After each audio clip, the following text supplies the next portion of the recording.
We are your home theater and AV questions answered. This is AVRant. Want your home theater or AV question answered by Tom and Rob? Send it to question@avrant.com. Welcome to another edition of AVRant. I'm Tom Antry, and I'm here with Rob H. This is AVRant. It's your home theater and AV questions answered. If you're watching the YouTube video this week, it might be rough. We're having all kinds of internet and Skype connection problems. Yeah, we don't know what's going on. We'll trudge through this somehow, and we'll see how many times Tom freezes or becomes a tiny little window or something fun over on the video side. But there you go. Yeah. He tried to wave. My hair's not looking great anyway, so whatever. That's what he tried to do, was wave there in that wonderful choppy 1 frame per second mess that you just saw if you're watching the YouTube version. So yeah, gonna be fantastic on the technical level, but we'll see what we can do. Hopefully the audio is good enough to hear each other. And we had some behind the scenes technical stuff. We'll be thanking people in the listeners of the week section to talk about that. But changing servers behind the scenes messed up our email for a couple of days. So shockingly, still had lots and lots of emails to come in to answer. I thought we might be light this week because of the disruption, but not the case. I think we'll be just fine. We got plenty on the list and stuff that came in on Monday that will be next week as well. So there you go. Still going to be a packed show. As you can tell by the title, I reviewed an ultra short throw projector last week, or the review went live last week. So we're going to talk about this week really briefly. Okay. So is XGIMI? I don't know how to pronounce that name. XGIMI. I don't know. I'm not sure. I don't know. Anyway, it's their Aura ultra short throw projector. This was a drama to get this projector in. Like, they sent it, like, they told me it was, I asked for it for review. Like, I feel like it was like 8 months ago. Mm-hmm. Like, that's how long ago it was. It was probably less than that, but it's what it feels like. And then at some point they asked me if they sent me an email and said something about the review. I'm like, man, I haven't gotten the projector yet. I don't know what you guys are talking about. Like, no, we haven't sent it yet. We just want to make sure you're ready. I'm like, so I was like, okay, fine, whatever. And then I didn't hear from them for a real long time. And I got another email that says, how's the review going? I'm like, what are you talking about? Right. I haven't got, and then they're like, no, we got it delivered and we have a delivery receipt. And it was like this whole big thing. And they sent me like the signed thing, and the name on it was Kim. I'm like, okay, like, look at my name. Yeah. And then look at the name that's written on here and tell me that that you can think that I could spell my name in any way starting with a K. Right. Like, so I had to do a police report so that they could make an insurance claim and like all this other stuff. It was a big draw. And then I was like, finally, just forget it. Just don't send me the projector. Like, oh, no, we're going to send it to you. I'm like, just don't. Anyways. They sent it. Okay. And it finally got here, like, literally the day that Hurricane Ian hit. Going back then. Okay. Yeah. So they were like, okay, so, I got to live with it a little while. So they sent it to me, and I was like, listen, man, this projector review is not getting done anytime soon. I got to deal with this. Not only do I have to deal with this hurricane, but I've got the holiday season coming up and, everything else. My wife was literally like, when is this ginormous box going to leave my house? Because it was like living on the couch in the living room for this entire time. So I had all sorts of motivation to get this thing done. So I finally set it up and I got it all, the thing about ultra short throw projectors, first of all, I didn't realize how big this thing was going to be. It is massive. It is so much bigger than a normal projector. It's like, the thing is huge. Huh. So, and it also has to be a little bit lower, and of course, in front of the projection screen, right. Which, in my case, it only had to be like 6 or 8 inches off the wall, which is insane to me. Mm-hmm. But it's had to be low enough that I didn't really have anything I could put it on. That was the right. I didn't need to be like about 10 inches off the ground. Which, okay. That's in my, because of where my screen is in my room. Which is problematic. So, I ended up putting it on just the box it came in because that was the easiest thing to do. And, of course, the box isn't flat, because it kind of dips in the middle because it's not strong. So the projector wasn't really flat. So it wasn't the most optimal setup as far as that, which I love doing reviews that way because it kind of tells me, all right, like, anybody else is going to do this better than I'm doing it right now. Anybody else is going to put it on that actual piece of furniture, And what I said in the review, I think, is like, get the projector, set it up, and then buy the screen. You know what I mean? Just get the screen in a second. Second of all, you can't just get like the normal front projection screen from Silver Ticket or whatever, not because it won't work in a light controlled room like mine is, because it works just fine in a light controlled room like mine if all the lights are out, then ultra short throw projector can work with just a plain white screen. That's okay. That's right, which is just perfectly fine. The problem is like those projection screens have huge bevels around the edge, right? And this thing is coming up at such an angle that it hits the bottom bevel, so you can't perfectly frame it inside the screen without having definite overshoot right there. There's always going to be overshoot anyways, but it's really, you can't actually get the bottom of the screen, the image to the bottom of the screen, because it just doesn't hit. So you need the thin bezel screen to make that work. You need the thin bezel screen, which is something I hadn't really considered. Yeah. So, which is just something good for you guys to know. Yeah. Now, this particular projector has, it's really, it's probably not for you. Like, if you're listening to this podcast, you're probably like, this is not going to be the projector I want. And it's simply because, in order to hit like the $2,500 price point that they were going for with all the technology that's in this thing, you have to cut a corner someplace. Okay. Like, you just can't have all the things. It's laser driven, all this other crap. So, with the corner they cut was calibration options. Okay. You can't dial this thing in very well at all. Like, there's only so much you can do. Now, the image that you can get out of it is really good. The color's pretty accurate. Good enough, for like 99% of the people out there. Sure. But, your Infinite Garys are going to be like, oh, this thing's crap. No, it's not crap. It's good. It's just doesn't have, you cannot like fine tune it to the nth degree. Sure. You can only do so much with it. So I went to like another review, a Projector Central review or something like that had like, this is the settings we used. I got it to as accurate as we could get it. I'm like, that's fine. I'll do that. And I did that, which is what we tell you guys to do on this podcast all the time. Absolutely. I did that. I was like, yeah, that's fine. It was fine. So the thing about this thing that I really like, there was two, like, first of all, what you want to do is you want to not do what I do and put it on a box. You want to put it on a flat piece of furniture that is, perpendicular to the wall, so that the image that you get on the wall is already square.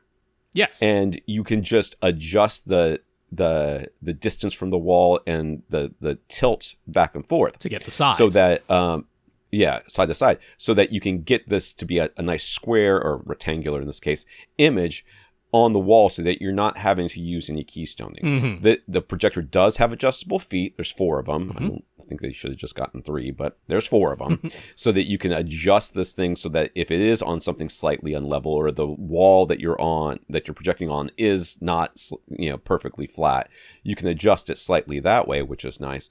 But then it has keystone corrections, and there's 2 different types of it. There's like the easy and the advanced or something. I don't know what they called it. Anyways, the easy is you pull in the 4 corners. Like, it has like an adjustable like slider with its remote that you can just pull in the 4 corners. And the advanced is there's the 4 corners plus the midpoints of the 4 sides. And that's what I use, because I wasn't going to sit there and fiddle with this thing and build a shelf for it and everything else. And it actually, I mean, I didn't really notice that many artifacts in it. Yeah. The black levels were pretty decent, considering it's a projector. Certainly on par with what I'm using right now. Oh, okay. I mean, it was not, I thought it was going to be, and of course, if you look at the images on the review, which we will have linked up, it doesn't look that great. You cannot take a good picture of a TV or a front or a projector. It just can't be done. At least not by me. It's either going to be overexposed or underexposed or middle exposed, so that the top and the bottom are chopped off, like we talked about a week or 2 ago. So this is a 4K projector. It does all the things except for, of course, Dolby Vision. I think it's at HLG and HDR10. And one of the things I complained about when I was watching, the Jurassic Park, is that the dinosaurs, because it was HDR to SDR conversion, it kind of stood out weirdly in the SDR down conversion of that 4K disc. And Now, why was it being was down converted to SDR? with my projector. Oh, with your projector. So with my home projector, which is only 1080p projector. Not this XGIMI. Not this one. So I was like, I got to test this. I want to see what the dinosaurs look like in 4K with HDR. Yeah. And I had to go into, I was like, oh, they look exactly the same. And then, of course, I had my Sony Ultra DVD player, Ultra HD Blu-ray player, sending out and down converting anyways, because that's what I asked it to do. So I had to go into the settings and change that. But once I did, I was like, oh, wow, that looks really good. Nice. Quite good. Tom has experienced HDR at home. Hooray! I have. Yes. Well, and sort of. It was great. It was great. My family absolutely would not have noticed, but I noticed.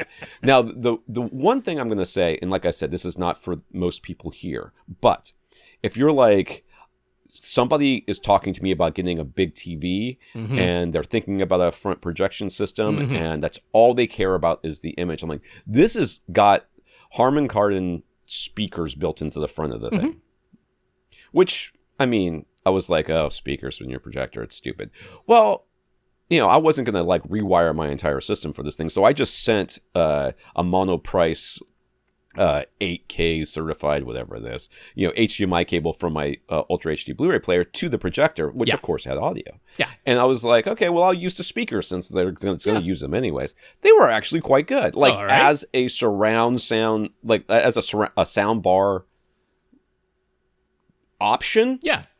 I mean, I would definitely not spend any more money to get a different soundbar on this thing. Will it blow you out of your seats? No. But anybody who's going to even consider using them isn't really worried about that. They just want to be able to hear, and that's what you'll get. So I was kind of impressed with that overall. Right. That they, I mean, it's like when people are like, oh, well, I got the Bose upgrade sound system in my car, and it sounds so great. I'm like, well, what you mean is it's not complete garbage, which is what you would normally get. It's better than complete garbage, and that is what this is. This is so much better than like what is normally in a projector, which is like 15 watt, the single speaker firing out driver. The back. Yeah. But this was actually, sounded pretty good. So as somebody who's looking for that really big image, doesn't want to have to fiddle with it too much, wants it kind of idiot proof sort of thing. This is and is not looking for a full, it just wants to use a soundbar or something. This is a really good sort of all-in-one thing. Sure. The real downside for me is it's like Android powered or whatever, and there's no like dedicated input button. Like I'm sure there's a code in there someplace to make it do it, but there's in order to get to like switch inputs, you have to go all the way to the top of the menu, then over to the right to the input thing, and then go down and then find it, and then it was kind of a pain. Yeah.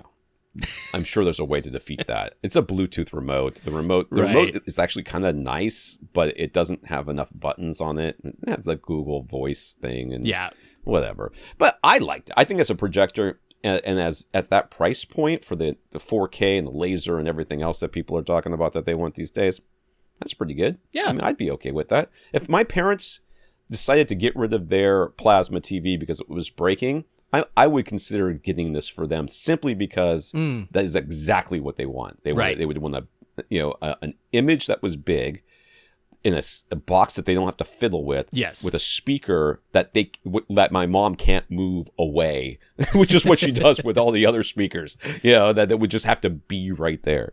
So I think one of the reasons I didn't want them to send the projector after all of this mess was like, I'm just not going to like it. I know I'm not going to like it. Yeah. It's, it's a budget for, going 4K in as a skeptic laser driven. Yeah. Laser driven, ultra short throw projector. It can't possibly be good at $2,500. I mean, look at what, JVC charges you for something similar. It can't possibly, and it was perfectly serviceable. Huh. And I mean that in the most positive way. A lot of times with these things, you expect there to be such glaring problems with the image and the picture that you're going to hate it. That was not the case. This is certainly a projector you can recommend to friends. So it's got its limitations, but I think only the people who really listen to this podcast care about those limitations. So that's my quick review of the XGIMI However it's pronounced. Ultra short throw projector. Should have asked when you were in so contact with them. Aura, 4K, ultra short throw projector. And I'm so glad that review is done. Just so people know, if you don't check out the review, it does come in black. It doesn't have to. A lot of the ultra short throw projectors, they only come in white, so it's nice that this one comes in a black I think case. the one I got was silver. Oh, okay. I feel like, yeah, I think it was like metal, but I don't know. I have to look at the. I mean, I could look at it, I suppose. Oh, I thought that was black. That like... must be your photos then. Okay, gunmetal then, I think is what it is. I might be wrong. Let me look real quick because I literally don't remember. No, it's black on the front. That's the that's what the top is gray. Oh, okay, that's what's going on. The top is kind of a gray. Two-tone. Yes. All right, quick review. He says 17 minutes in. Yes. But here we are. 17, whatever. What did you watch this week, Rob? Yes, indeed. Okay, I was kind of excited to talk about this one because I watched Fall. Came out just last year. Small little movie. What is that? It is a two-hander. It is two people. I mean, there's a couple other ancillary characters here and there, but it's a two-person movie. Now, this is your pretty classic low-budget stranded movie, right? You've had like Open Water and some of those other ones. Single person stranded in a horrible situation. Right. Well, this is two people stranded at the top of a broadcast tower that they climbed for you know Instagram what? reasons. I did see this. This sounds. You saw I didn't it? see the movie, but I saw that this was a thing, and I was like, ooh. Because if I could go back and pick a career, I would pick going to the top of broadcast towers and like fixing light bulbs. Okay. That would be my career because I'm not afraid of heights and I love to climb. I mean, this is perfect for me. All right. So, but yes, go ahead. So yes, the two stars of this movie are Grace Curry, who you might have known as Grace Fulton. She played the the oldest of the siblings in Shazam.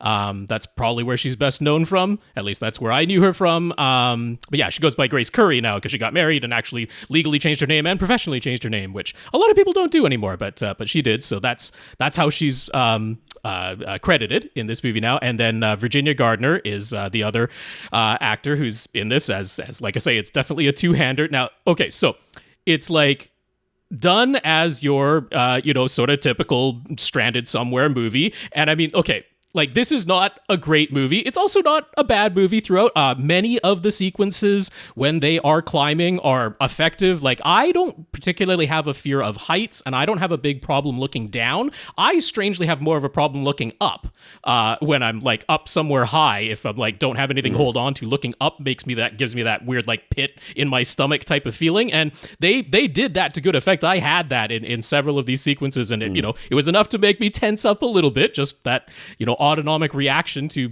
watching somebody climb these crazy high things. Now, of course, they do some very stupid decisions, because how else do you find yourself in a horrible situation like this? And it all kind of made me go, yeah, whatever happens to you, it's kind of on you. You were warned. You thought about turning back multiple times, and of course, to make the movie progress, you didn't. And this is in no way a structure that anybody should have been climbing, and there were very clear warnings not to, but they did it for the Instagram. So, okay, that's all fine. I'll take all of that. And it's like, unfortunately, some of the dialogue is really bad. and all along, the way that these two female characters were portrayed, I'm like, I didn't look up who wrote and directed this movie beforehand, but I'm like, I'm pretty sure this was written by a man. Like, this doesn't seem like he had any women around him to encourage... to bounce ideas off of. Yeah. Like, would you actually say this? Yeah. It really didn't feel like that. And in fact, when I looked it up afterwards, like, yeah, it was written by two dudes. And I strongly suspect that those two dudes wrote it for themselves. Because, like, I don't know if that's the case at all, but it's one of those movies where it feels like maybe these guys wrote it for themselves to be in, but somehow they got enough budget to get somebody with a bit of a name to be in the movie, and it changed into two female characters when I think it was probably originally meant to be two male characters, because some of the conversations at the end were like, that really doesn't sound like women talking at all. It sounds like two dudes talking to each other, and they just didn't change the dialogue at all. So anyway, I mean, there's a bit of that going on, but I can put all of that aside.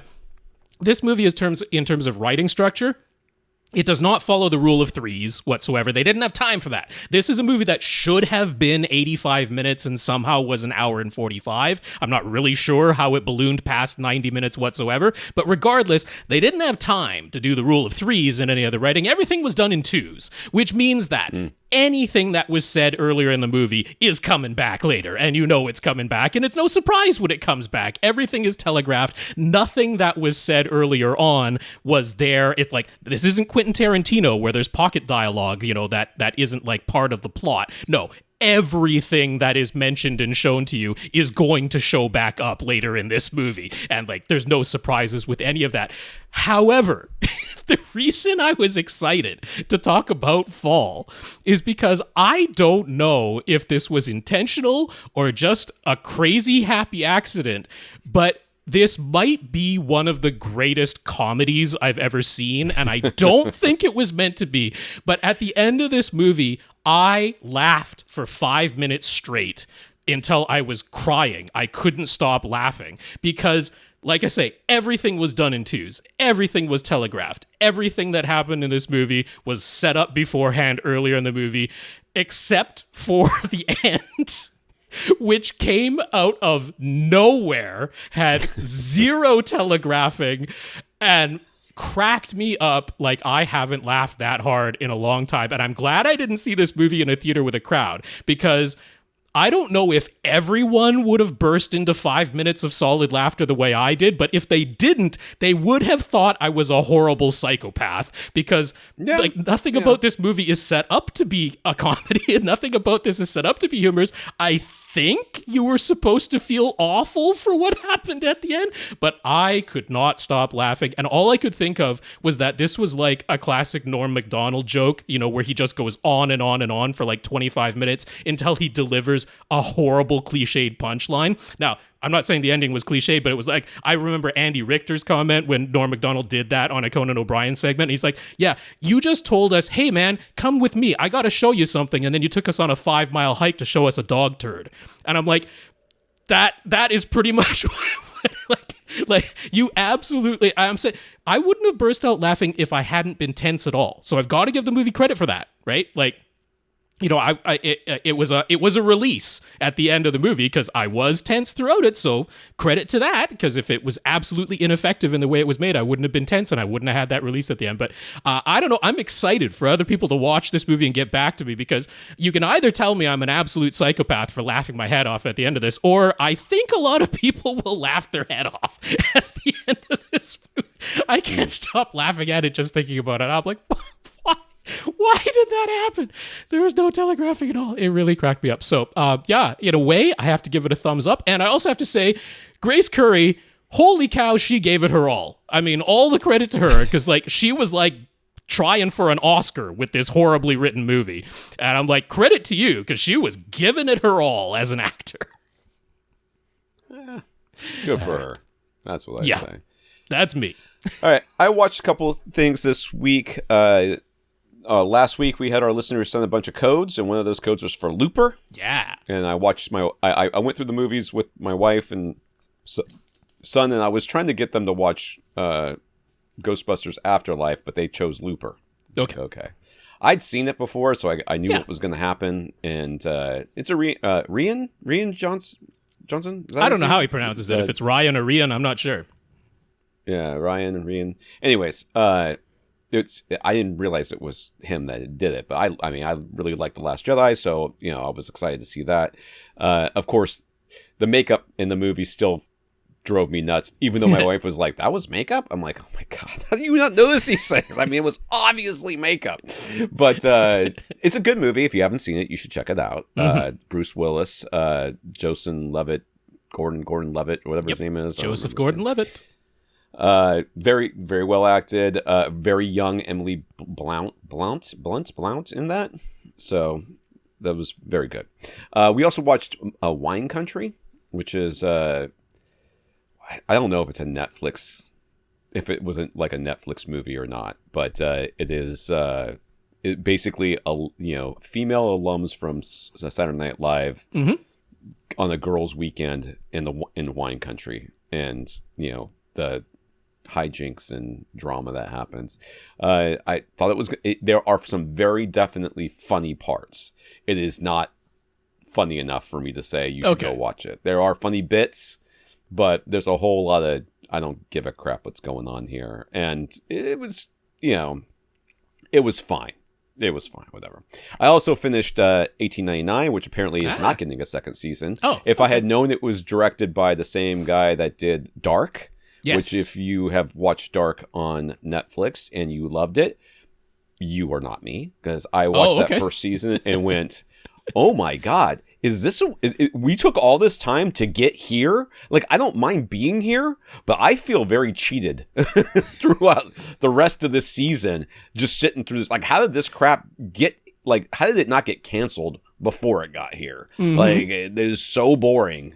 Like, that show just is so nothing going on. So 1899 has that same sort of slow plodding pace, but I felt like it was much more engaging and much more interesting, and there was a lot more, kind of to sink your teeth in as you're going on. I think it's good. I can understand why people wouldn't like it. It's certainly it's certainly not for everybody, but I continue to stand by the fact that you should at least watch an episode, doesn't matter which, and just for the sound, because the sound is really amazing in that. So check that out. Okay. All right, let's get to this podcast, which I understand we are also doing this week. This is AVRant, the podcast that answers your home theater and AV questions. To get your questions answered, all you have to do is ask us by emailing us at question@avrant.com, which works. Now. It does now. It wasn't working for a little bit. For a few days there. Freaked out. Back. That's right. Yes, we switched servers. We'll talk a little bit about that either today or at some point in the future. So we switched servers, so that broke everything for a bit. And it sure did. We're continuing to find broken things. And if you find broken things, then let us know at question@avrant.com. Come to our website where you can find our older episodes and our show notes, as well as our links to our Flickr albums where you can follow along with the pictures we're talking about. You can hit us up on facebook.com/AVRant podcast. Find our recording sessions in all their blurry detail at youtube.com/AVRant. Contact Rob directly, rob@avrant.com. His Twitter is @FirstReflect. I'm Tom @AVRant.com. And don't even bother the Twitter thing. That's right. Let's see here. Let's thank our listeners of the week. First of all, our PayPal donation link on the website was broken and I have no idea why, because that shouldn't have changed. Right. But that wasn't on our server. That wasn't on our... But anyways, I went to PayPal to figure out what was going on, and I couldn't find the old link, so I had to make a new one. So that has been changed. It now, there's a donate button there. If you hit that, it should pop up something, and if you hit anywhere else, like the coffee, buy us a cup of coffee image or the text underneath it, it should take you to another page, which is the same thing as the pop-up, which just takes you to a PayPal donation site where you can give a one-time donation, or now, because apparently this is how it does it now, you can do a monthly donation. Okay. So it'll start a reoccurring donation, which you can use either your PayPal account or a credit card to do. We also have a Patreon account, patreon.com/AVRant podcast, with 141 patrons this month. So that's how these people are supporting us, which is great. So thank you to all of our 141 patrons. Yeah, for sure. Nice to see that number tick up. That was a pleasant surprise. So patreon.com/AVRant podcast is also an automatic monthly donation. Apparently you can do an automatic monthly donation through PayPal now if you want to as well. So there's two ways to set that up if you'd like to. But a big thanks to our 141 patrons this week for your financial support. Thank you. I think either way, they take a cut. I don't know exactly how PayPal works exactly. Yeah, they take I think it's got to be less of a cut too. than Patreon? I think they take less of a cut than Patreon. But I don't know. We got some listeners of the week. These are people who have supported the podcast in some way. Stan did this by going to Ascend Acoustics, and he bought some upgrades from them and told them that it was thanks to our recommendations. He said that thanks to Ascend's upgrade kits, he was able to take the original Sierra 1 speakers that they bought back in 2012, probably because of my review. Could be. I did review. And he upgraded them to the Sierra 2 EX, and now the Sierra 2 EX V2 with a full set of clipple measurements. Yeah. So, thank you, Stan. Thank you, Stan. We also got, like we said, when our question at AVRant email went dark, and I didn't know it, when we switched servers, which I also didn't know when that was happening exactly because I didn't do it. We got a lot of people telling us about that. So there was Julian, Vincent, Josh, Brad, Stan, Joe, and Jorge, and they let us know. And I eventually was able to fix it, so it is now fixed. All right. I'll say the names as well. Julian, Vincent, Josh, Brad, Stan, Joe, and Jorge. Thank you all very much for the concern. It is certainly appreciated, and glad that we did manage to get it fixed in time for most of the weekend anyway. If I missed anybody's name, that was not intentional because, messages were coming in via various means, and I might not have even checked them all. There's probably somebody on Facebook because I didn't even check Facebook, so there's probably messages Might be somebody there too. on Hive. There could be somebody on Hive. I didn't check there. Mastodon, I've got an account there. I don't know, but those were the ones I saw on Twitter and other emails, and even our offline rant line, which is still functioning now that Tom set that back up again too. So yeah, there I you set go. that back up too. Yeah, I had it up. I had it up so I could read you the number because I've forgotten it. 479 off rant. There you go. 479-633-7268. Oh, it's still in there. It's in the memory banks. Memory. It's in the memory banks. Oh my god, I can't believe I remembered that. 479 off rant. 479-633-7268. Ah, look at that. You're gonna have to give Dina a call. I'm gonna have to. I don't have her number memorized, and she's probably changed it. Anyways, we also got some notes of gratitude for keeping the podcast going through whatever layer of the pandemic we're at right now. I don't know what version, V7 or V10 or something that we're on. We got notes from Parker, who says he loves the show, or she loves the show. Julian says thank you again and again for keeping the podcast going. Our advice has greatly improved their home theater, and they have friends begging them to come over and watch movies. We also got notes from David, Scott, Vincent, Josh, Brian, Brad. Brad found us when COVID first hit and has been following us ever since. And he was the one that pointed out the PayPal link was broken. So yes. Brad. Yep. Stan, Dan, Chris. Chris has a long commute, so our episodes help. Matt and Brannon. So that's a whole bunch of people. And thank you for thanking us. And Rob will read your names again. I will, so it came out of my mouth. Parker, Julian, David, Scott, Vincent, Josh, Brian, Brad, Stan, Dan, Chris, Matt, and Brannon. Thank you all very much for sending in the notes of gratitude to us. Those notes of encouragement are definitely appreciated. And a big, big thank you to everybody who continues to listen and send in your questions. So in the news just in the news. Some of it comes from listeners. This comes from Matt. He asks, is Yamaha done with MusicCast? Yamaha's audio and visual website still has a MusicCast section, but it no longer lists or links any products, and the FAQ section for MusicCast compatible products hasn't been updated since 2021 when their newest Avantage receiver models were released. None of their newest soundbars include MusicCast at all, and while Yamaha's wireless MusicCast speakers still have web pages, they're marked as sold out, and retailers have listed them as discontinued. The MusicCast app is still available and functioning and received an update as recently as last week, so it hasn't been abandoned. At least that hasn't. But it appears the writing might be on the wall. Yeah, I'm kind of sad about that because that was one of my favorite whole house audio systems. Yeah. But none of this is looking encouraging. I will say on Yamaha's Canadian MusicCast page, it still has links to all the products, but none of those products have been updated since 2021. And there haven't been any new ones released since then. And there have been new soundbars and new speakers released since then that do not include MusicCast anymore. So there were little rumblings around the web that a lot of this had to do with the chip shortage and that it was using older chips that just weren't a priority to be put at the front of the line for remanufacturing, and that they basically had to remove it because they just didn't have those chips available to them. So it's not necessarily that they've made a full decision to completely abandon MusicCast, but that just products that were in development throughout COVID when they couldn't get a hold of those chips, there might not have been any way to proceed with those products if they had waited for those chips to be remanufactured. So there's a lot unknown, but it's just, if you were hoping to build a MusicCast system today, not going to be an easy thing to do because most of the products that supported it just aren't available to purchase, and the new ones that they've released don't include MusicCast at all. So we'll see what happens. It's very hard with companies that are so big like Yamaha and even Denon with their Hios and stuff like that.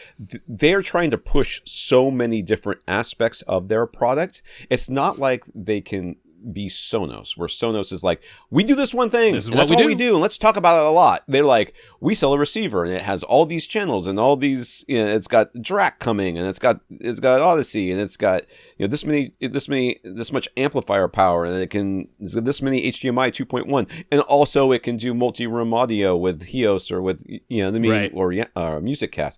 it almost ends up becoming lost in the shuffle because there's only so much space they can take up with their marketing, even physical space in like an ad, or a time space when it comes to video or something like that. So I can see how this can kind of get lost, unfortunately, in the shuffle. And as a reviewer, it behooves me when I get a product to try to cover as much of it as I can. But even with that projector I just talked about, or the headphones I'm going to talk about next week, that I just finished a review on this today. Actually, I just finished it today.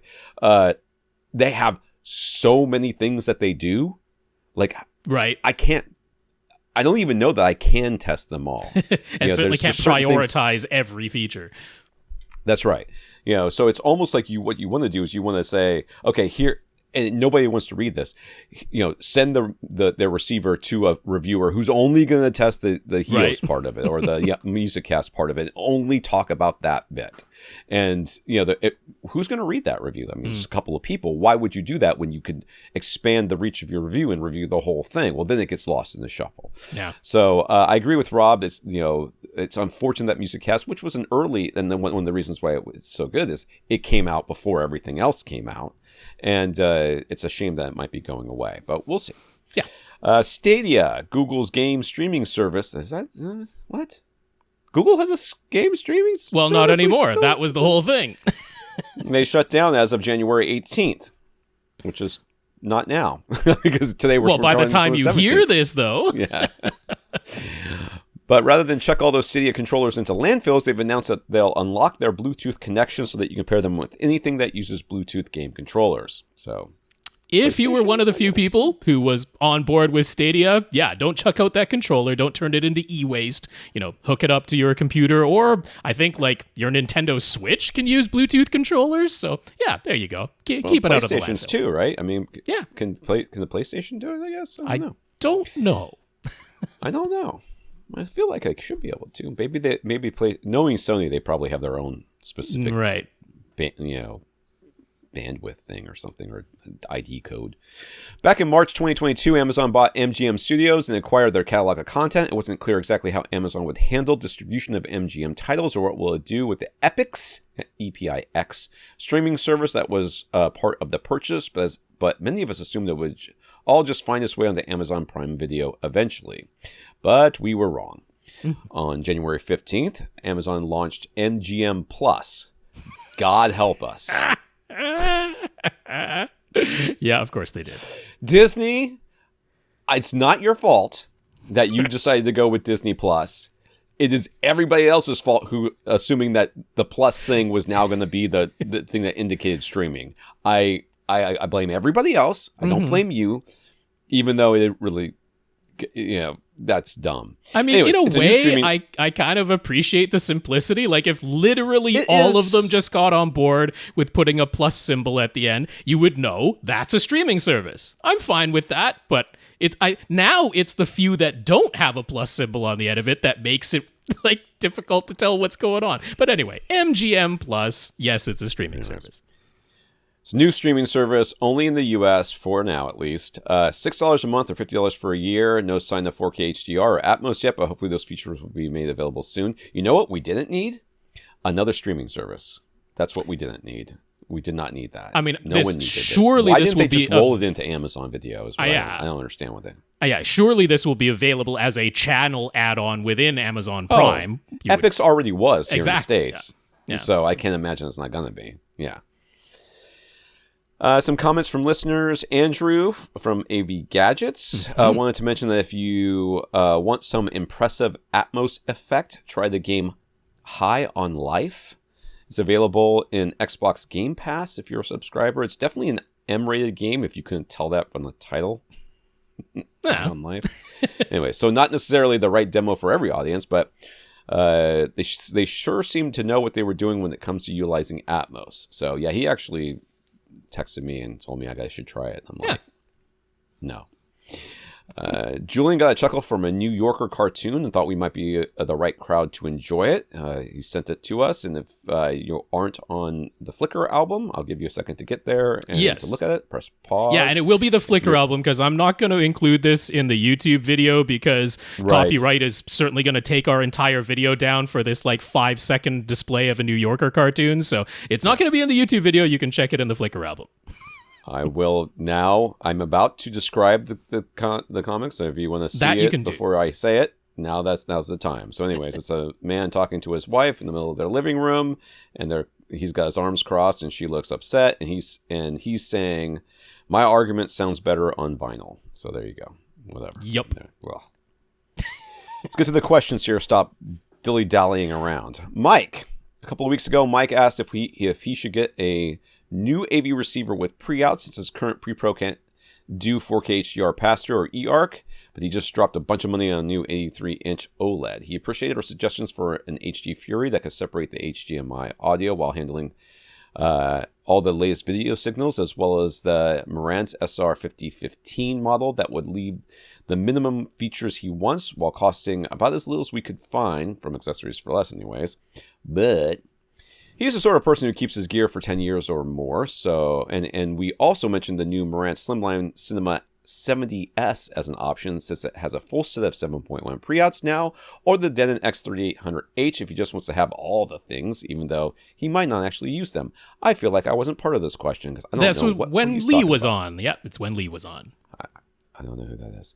The Marantz Slimline only having regular multi-Q versus the 3800H having multi-Q XT32, and its supposed option to add Dirac Live in the future for another $200 caught his attention. What would the difference in room correction? What would that difference in room correction deliver better sound? It'd be worth the $300 price difference. Again, the plan is to stick with 5 speakers for now, maybe upgrade to 7. But he really wasn't thinking about Atmos in this row. So I have said this before. It's, for me, when you shop for receivers, and I've got like all kind of checklists and everything else over at AV Gadgets to help you out, but finding the features that are important to you and then shopping for them and not worrying about future upgradability and all kind of other crap. The problem that you're going to run into, sir, is that by the time you get the features that you want, you're going to have the upgradability in there, because the features you want, are not entry-level features. So will there be a difference between multi-Q versus the XT32 with all the rest of it? I mean, as far as what those two programs can do, yes, there will be a difference. There's a lot more the XT32 can do that multi-Q can't do, like bass, for the most part. Well, I mean, regular multi-Q did go into the bass, but not with nearly as many filter channels. It was the old Audyssey 2 EQ that didn't do the bass at all, which was ridiculous. Regular multi-Q was full band, but one of the issues with multi-Q when we did not have the Audyssey editor app back in those days was that multi-Q was full range no matter what you did, and I actually felt it sometimes did more harm than good in the treble by just not having enough filter channels to really do the treble nicely. XT32, I feel very comfortable using that full range as default. But these days, since you can get the Audyssey editor app and then curtain off the frequencies, if you do notice that everywhere above, 5 kilohertz or everywhere above 1,000 hertz or whatever it is, you feel like maybe it's doing more harm than good, you can manually curtain that off now and just stop regular multi-Q from doing that. So XT32 is the more capable program. It just has many more filter banks, and I feel very comfortable using that full range. In the end, though, are you going to hear some tremendous difference between regular multi-Q and XT32? That I feel pretty dubious about saying.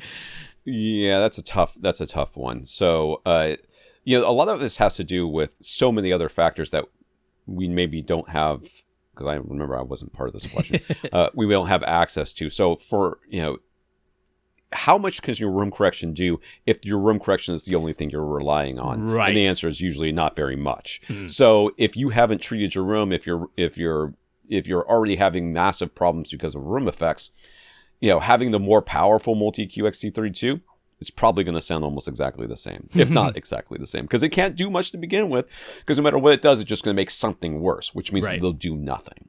And in fact, having the DRAC live add-on in the future is going to be the same thing. You're just going to end up with the same situation. I mean, obviously the convenience of having everything go through the receiver versus not having to get an HD Fury and split everything off and everything else. Yeah. If it were me, I would upgrade the receiver. And right now with the new Denons and the new receivers that are coming out that have multiple HDMI 2.1 inputs and the ability to do nearly full bandwidth, if not the full 48, at least 40 gigabits per second, which is enough for everything that we're doing right now, is very important. And the multiple subwoofer outputs as well gives you some options as far as how you set them up. It's much better than it used to be. You can finally do the mono rather than having to use a Y splitter like I do on my receiver, because it only does independent subwoofer EQ, and I don't want that. I want it to be mono. So I do like that these new receivers are now getting to the point where I'm very happy to recommend them. So I mean, I could definitely make the case for the 3800H, and I could also agree with the case for sticking with the Slimline. Well, that's just it. You could go kind of in any way. Yeah, the other differences between the Cinema 70S Slimline from Marantz and the X3800H, I mean, the obvious one, yes, the Slimline stops at 7 speakers. The X3800H could go all the way up to 11. One option now is to do 5 point however many subwoofers, 0.6 overheads with those 11 speaker channels, rather than the 11 only being able to be used for 7.2.4 with, say, the X3700H and X3600H going back those model years, but now you can do 5.1.6 if you want to with the 11 channels. But if you wasn't really interested in Atmos at all anyway, that's not a compelling reason. The 4 subwoofer outs, one of which can be dedicated as a tactile transducer, pre-out now. But if you're not going to use a tactile transducer, and if you don't care about doing more than 2 subwoofers, then that isn't going to be a reason. The other one is Oro 3D is built into the X3800H and is not part of the Cinema 70S. We aren't huge fans of Oro 3D, and we wouldn't be sad about not having that. But if you really, really wanted it, that might be your justification for spending an extra $300. But I mean, like that, and the difference between the level of Audyssey, that's it for differences. If all you need is 5 or 7 speakers and 5 or 7 pre-outs, the Slimline gets you that. So it really is a question of, is there anything besides multi-EQ and the supposed promised forthcoming DRAC that has any interest to you whatsoever? If not, I'm like, $300 is $300. No matter how you want to slice it, that certainly pays for your Audyssey editor app. The extra $20 to add that on, in case you feel that it's doing more harm than good and want to curtain it off. So, I mean, I'm always in favor of not spending more than you need to. If you actually kind of want to limit yourself so that you aren't tempted to go buy 6 overhead speakers that you ultimately don't want and don't need and sits in a closet somewhere and you never actually install, if you just kind of want to limit yourself, you can save the $300 and get the Slimline. The Slimline does everything you need, and I don't think the difference between multi-EQ and XT32 is actually really going to be audible enough in most situations that, in your case, I think you really, really need it. So if you just want to get the X3800H, I'm never going to say no to somebody getting that, as long as it's not putting you in a financial burden. I think it's a terrific AV receiver with a fantastic feature set that I give a wholehearted thumbs up to, and I don't think there's any way you'd be disappointed getting the X3800H. So I'll put it that way. If the $300 doesn't make a big difference to you, then having all those extra features, if you ever want them and you end up keeping it for 10 years, and maybe you do, maybe you move and you're like, oh, now I can do an Atmos system and it makes sense, and I don't have to upgrade my AV receiver to do that. So that could be the reason to do it. I hope that answers the question. Well, so is he looking at is that pricing that he's looking at brand new, or is he looking at the accessories for less pricing? Let's see, the X3800H I think was looking at the accessories for less price of $1,500. The Cinema 70S isn't available from accessories for less yet, so it's $1,200 new. Yeah. Okay. So it's at $1,450 right now. Accessories for less. Yeah. So that's only $250 difference. Yeah. Yeah, it gets getting closer and closer. So, you just might want to kind of like, well, I'll just think about it a little bit longer and keep watching that price go down. All of a sudden, but then by that time, maybe the Marantz shows up over there and it could be, and then screws this whole thing. I out. bet it's going to be Oro 3D. He's going to be like, I've got to have Oro 3D, and he's going to go for it. No one should ever say those words out loud. That you should never say that. Oro 3D is straight garbage.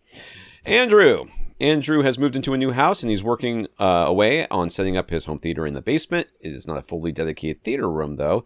The back of the room is the kids' play area, and a door in one of the back corners leads to the utility room with a furnace and the HVAC system. Since it's a gas furnace, code requires a louvered door, which of course doesn't do much to block any sound.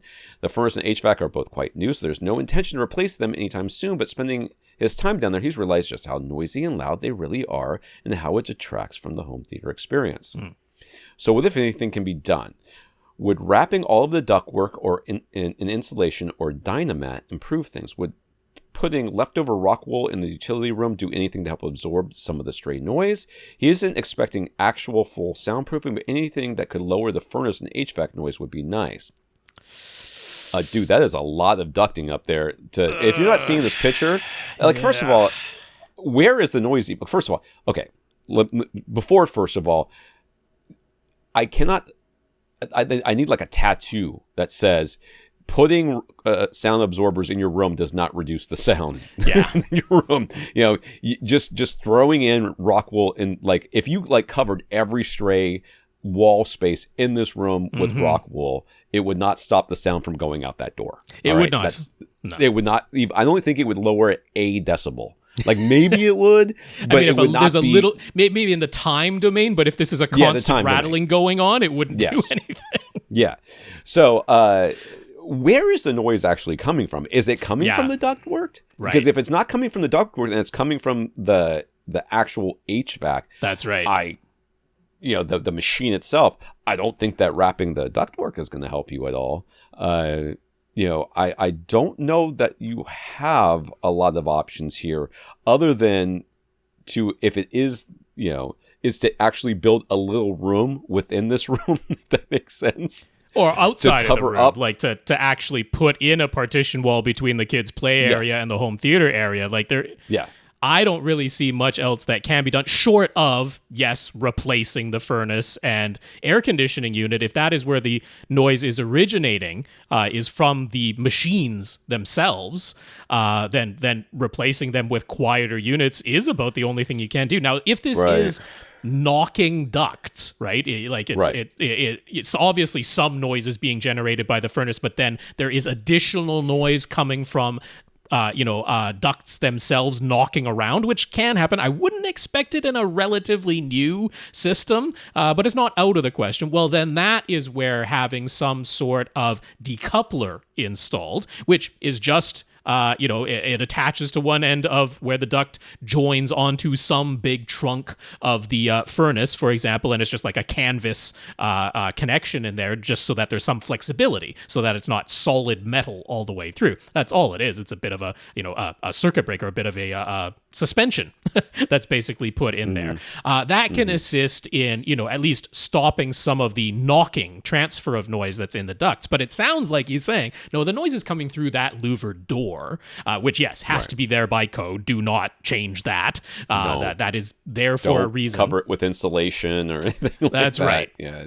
So if the noise is coming through the louvered door and that's what you're noticing, and I'm suspecting is coming from the device itself, if changing the device itself is out of the question, one other thing you could potentially look into doing that isn't replacing the entire device is having the device, the furnace in this case, remounted on damping feet of some kind, right? If it's just a solid connection that is connecting. It looks like it's on like blocks of wood. It looks like it's on some blocks of some kind, and maybe it's actually that's actually enhancing the rattling. Like those, I'm assuming, are there to level it, but maybe it's still a little bit unleveled, and it's like if your washing machine gets a little unlevel, so when it's rotating around, it really makes a lot of noise as it bangs itself vibrating against the floor. So there's a possibility that this is mounting, not necessarily like the cause of it is the mounting, but the mounting is not helping or it's exacerbating the issue here. So having the furnace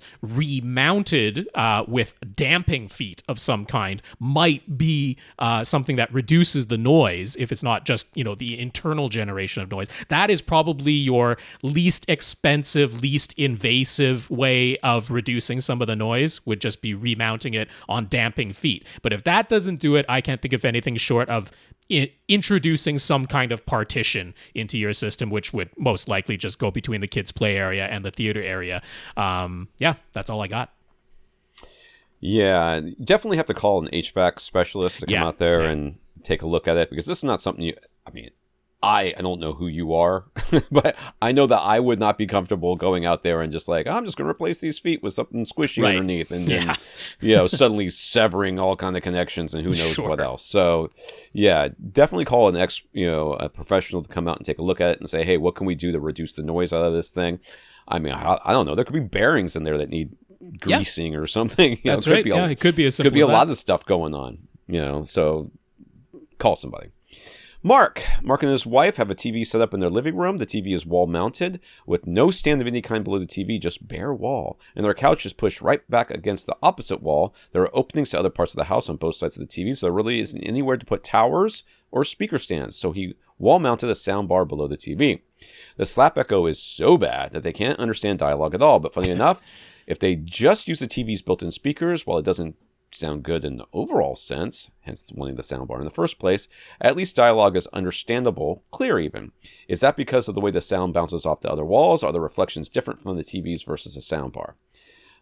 Mark read my AV Gadgets article on how to reduce slap echo, but they were unwilling to pull the couch forward at all, and his wife won't agree to adding any absorption panels behind their heads on the back wall. So is there any other solution? A certain kind of speakers or soundbar that would keep dialogue clear while sounding better overall than the built-in TV speakers. I just can't fathom the thought that that anybody would be so unwilling to do anything, do something like add one piece of paneling to their wall that could look like anything. Could be the same color as the wall, could be a accent color, could be a picture, could be anything. They refuse to do it. Just seems ludicrous to me. But is there anything else you can do? I want to say no, just so you have to suffer in your terrible sound. The reason why the TV might sound better than, it's just your sound bar is almost certainly more capable. Mm-hmm. And that is putting out more sound, more volume, and more frequencies than whatever you're I getting think that's what's really going on here. I think the built-in TV speakers are probably very frequency limited, and they probably focused just on the vocal range, because that is the thing people care the most about. But you're probably saying, well, the reason I wanted to upgrade to a soundbar is when I use the built-in TV speakers, I have no bass, I have no treble, music sounds like absolute garbage, but at least I can hear the voices. That's what you're saying overall, and I'm thinking that's what went on here. So once you introduce some bass in this apparently very reflective, completely untreated room, that's going to be a huge problem. That's going to mask a lot of the dialogue, because that is going to be reverberating around your room. Once you introduce some higher treble, that can start to sound very screechy and grating and horrible to your ears in a highly reflective room too. So I don't think it's that the reflections are somehow different coming from the TV speakers versus the soundbar. I don't think it's that the TV somehow has, massive horns on it that completely cut down on any side reflections or anything like that. Once the sound leaves the speakers, it's going to propagate out into the room the way it's going to. It's not that the speakers themselves are going to have a ton of control over that. So I'm pretty sure this is all about a frequency limited thing that's going on with the TV speakers as to why dialogue is intelligible with them and not with the soundbar. But yeah, what can be done in this situation to get some of that bass and treble back that I'm pretty sure your TV speakers are not delivering, and why you wanted the soundbar in the first place, but still keep dialogue intelligible? All I can think is, okay, what is behind your head right now? Because I don't picture most people just wanting a completely bare wall. that seems a little bit unusual. Now, maybe it's a mirror that's behind them, because a lot of people do that, which, holy cow, now you have a mirror directly opposite your television, but people do it. I see a lot of people do it, so that's not out of the question. Could be shelves or something there, but it sounds like the seat is pushed right back against the wall, so I don't imagine there really is that much room for shelves unless they're quite high up or something like that. So, I mean, is there anything already on that wall behind your head? Whatever it is, take a high-resolution photograph of it and make that into a printed panel. And now the wall can literally look the same, but, I mean, even in this case, in this instance, even a 2-inch panel is going to make a difference. It doesn't even have to be what I would normally go for, a minimum of a 3.5-inch thick panel. I mean, even a 2-inch panel is going to help in this instance, because a 2-inch panel is enough to treat the vocal range. And I'm like, can we really not take a high-res photograph of what is there already and turn that into, I mean, it might need to be several 2-inch panels and the image spans across them. But I mean, there's gotta be a way that we can put 2-inch panels behind that couch. And I mean, I can't think of any other solution. There's no room correction that can fix this. There's no particular type of speaker that's not going to have a very limited frequency range that is going to make this better. That's it. You have to treat the source of the problem, and the source of the problem is having a very reflective wall right behind your ears. So the only thing, I mean, first of all, your speaker's already mounted, clearly. Yeah. So that's a done deal. But the things you could have tried before you mounted it, and maybe you can unmount it and try again, is lower that speaker so far down that it's like blasting into your knees. At least then, you're not getting the actual slap echo. You're getting in you're still getting a slap echo, but it might be reflecting above your head rather than right directly into your ears. Might not. Or leave it where it is and angle it like at the ground, not like straight down, but like at the 45-degree angle from you. And of course, there's going to be a coffee table there. There's a coffee table there, right? Probably but let's pretend there's not, and there's a rug, or something, and which would be a similar effect. Right. I don't think either of those will really work. I don't think that would make it significantly better. And then, anybody that's willing to live like that and won't put an absorptive panel behind their couch or pull their couch out an inch or two, I can't imagine what weird, bizarro world you live in where that's okay. Because that would just, I couldn't walk into a house and not think, what is going on with your speaker? Why is that thing on the ground? Or why is it, but it's like going into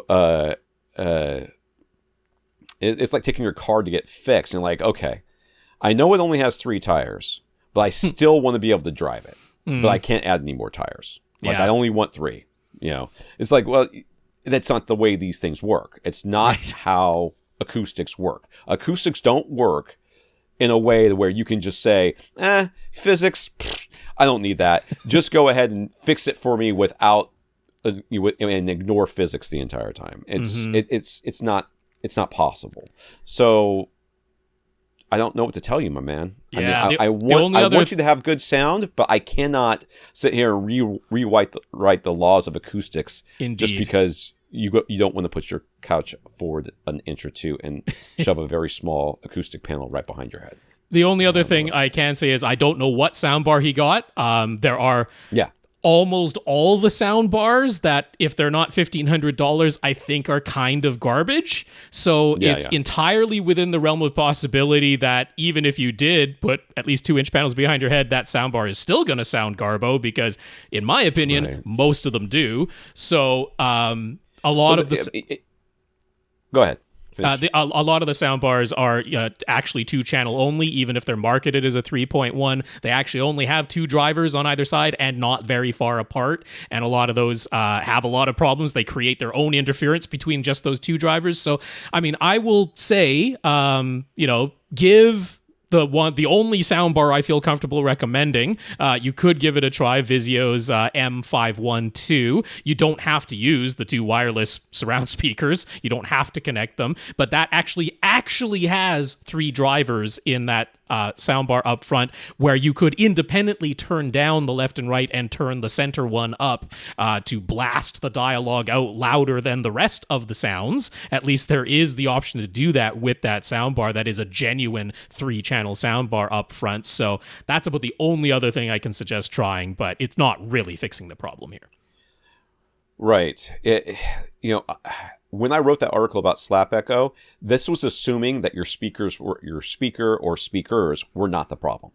Like your speakers were able to put out good sound, and therefore, but you're still having problems with dialogue intelligibility. So therefore, what is probably the issue? It is slap echo. Okay. But if you have like Rob said so eloquently, a Garbo soundbar, your problem might not just be slap echo. Yeah. It also might be distortion and interference that's happening at the same time. So you could, first of all, when your wife's not around, because apparently she's not letting anything happen, just go get a big comforter or a couple of pillows or whatever, put them on the wall behind you, and just like fill that up as much as you can, just to kind of get an idea. Will putting a panel back here actually make a big difference, or a difference at all?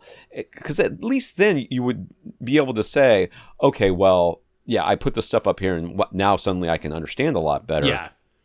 Then you can start making the argument and say, hey, let's just reconsider this whole moving the couch / acoustic panel thing, because there are options out there. I mean, the printed panels, everything else. But if you do that and you're like, it still sounds terrible, well, then your problems are bigger than just slap echo.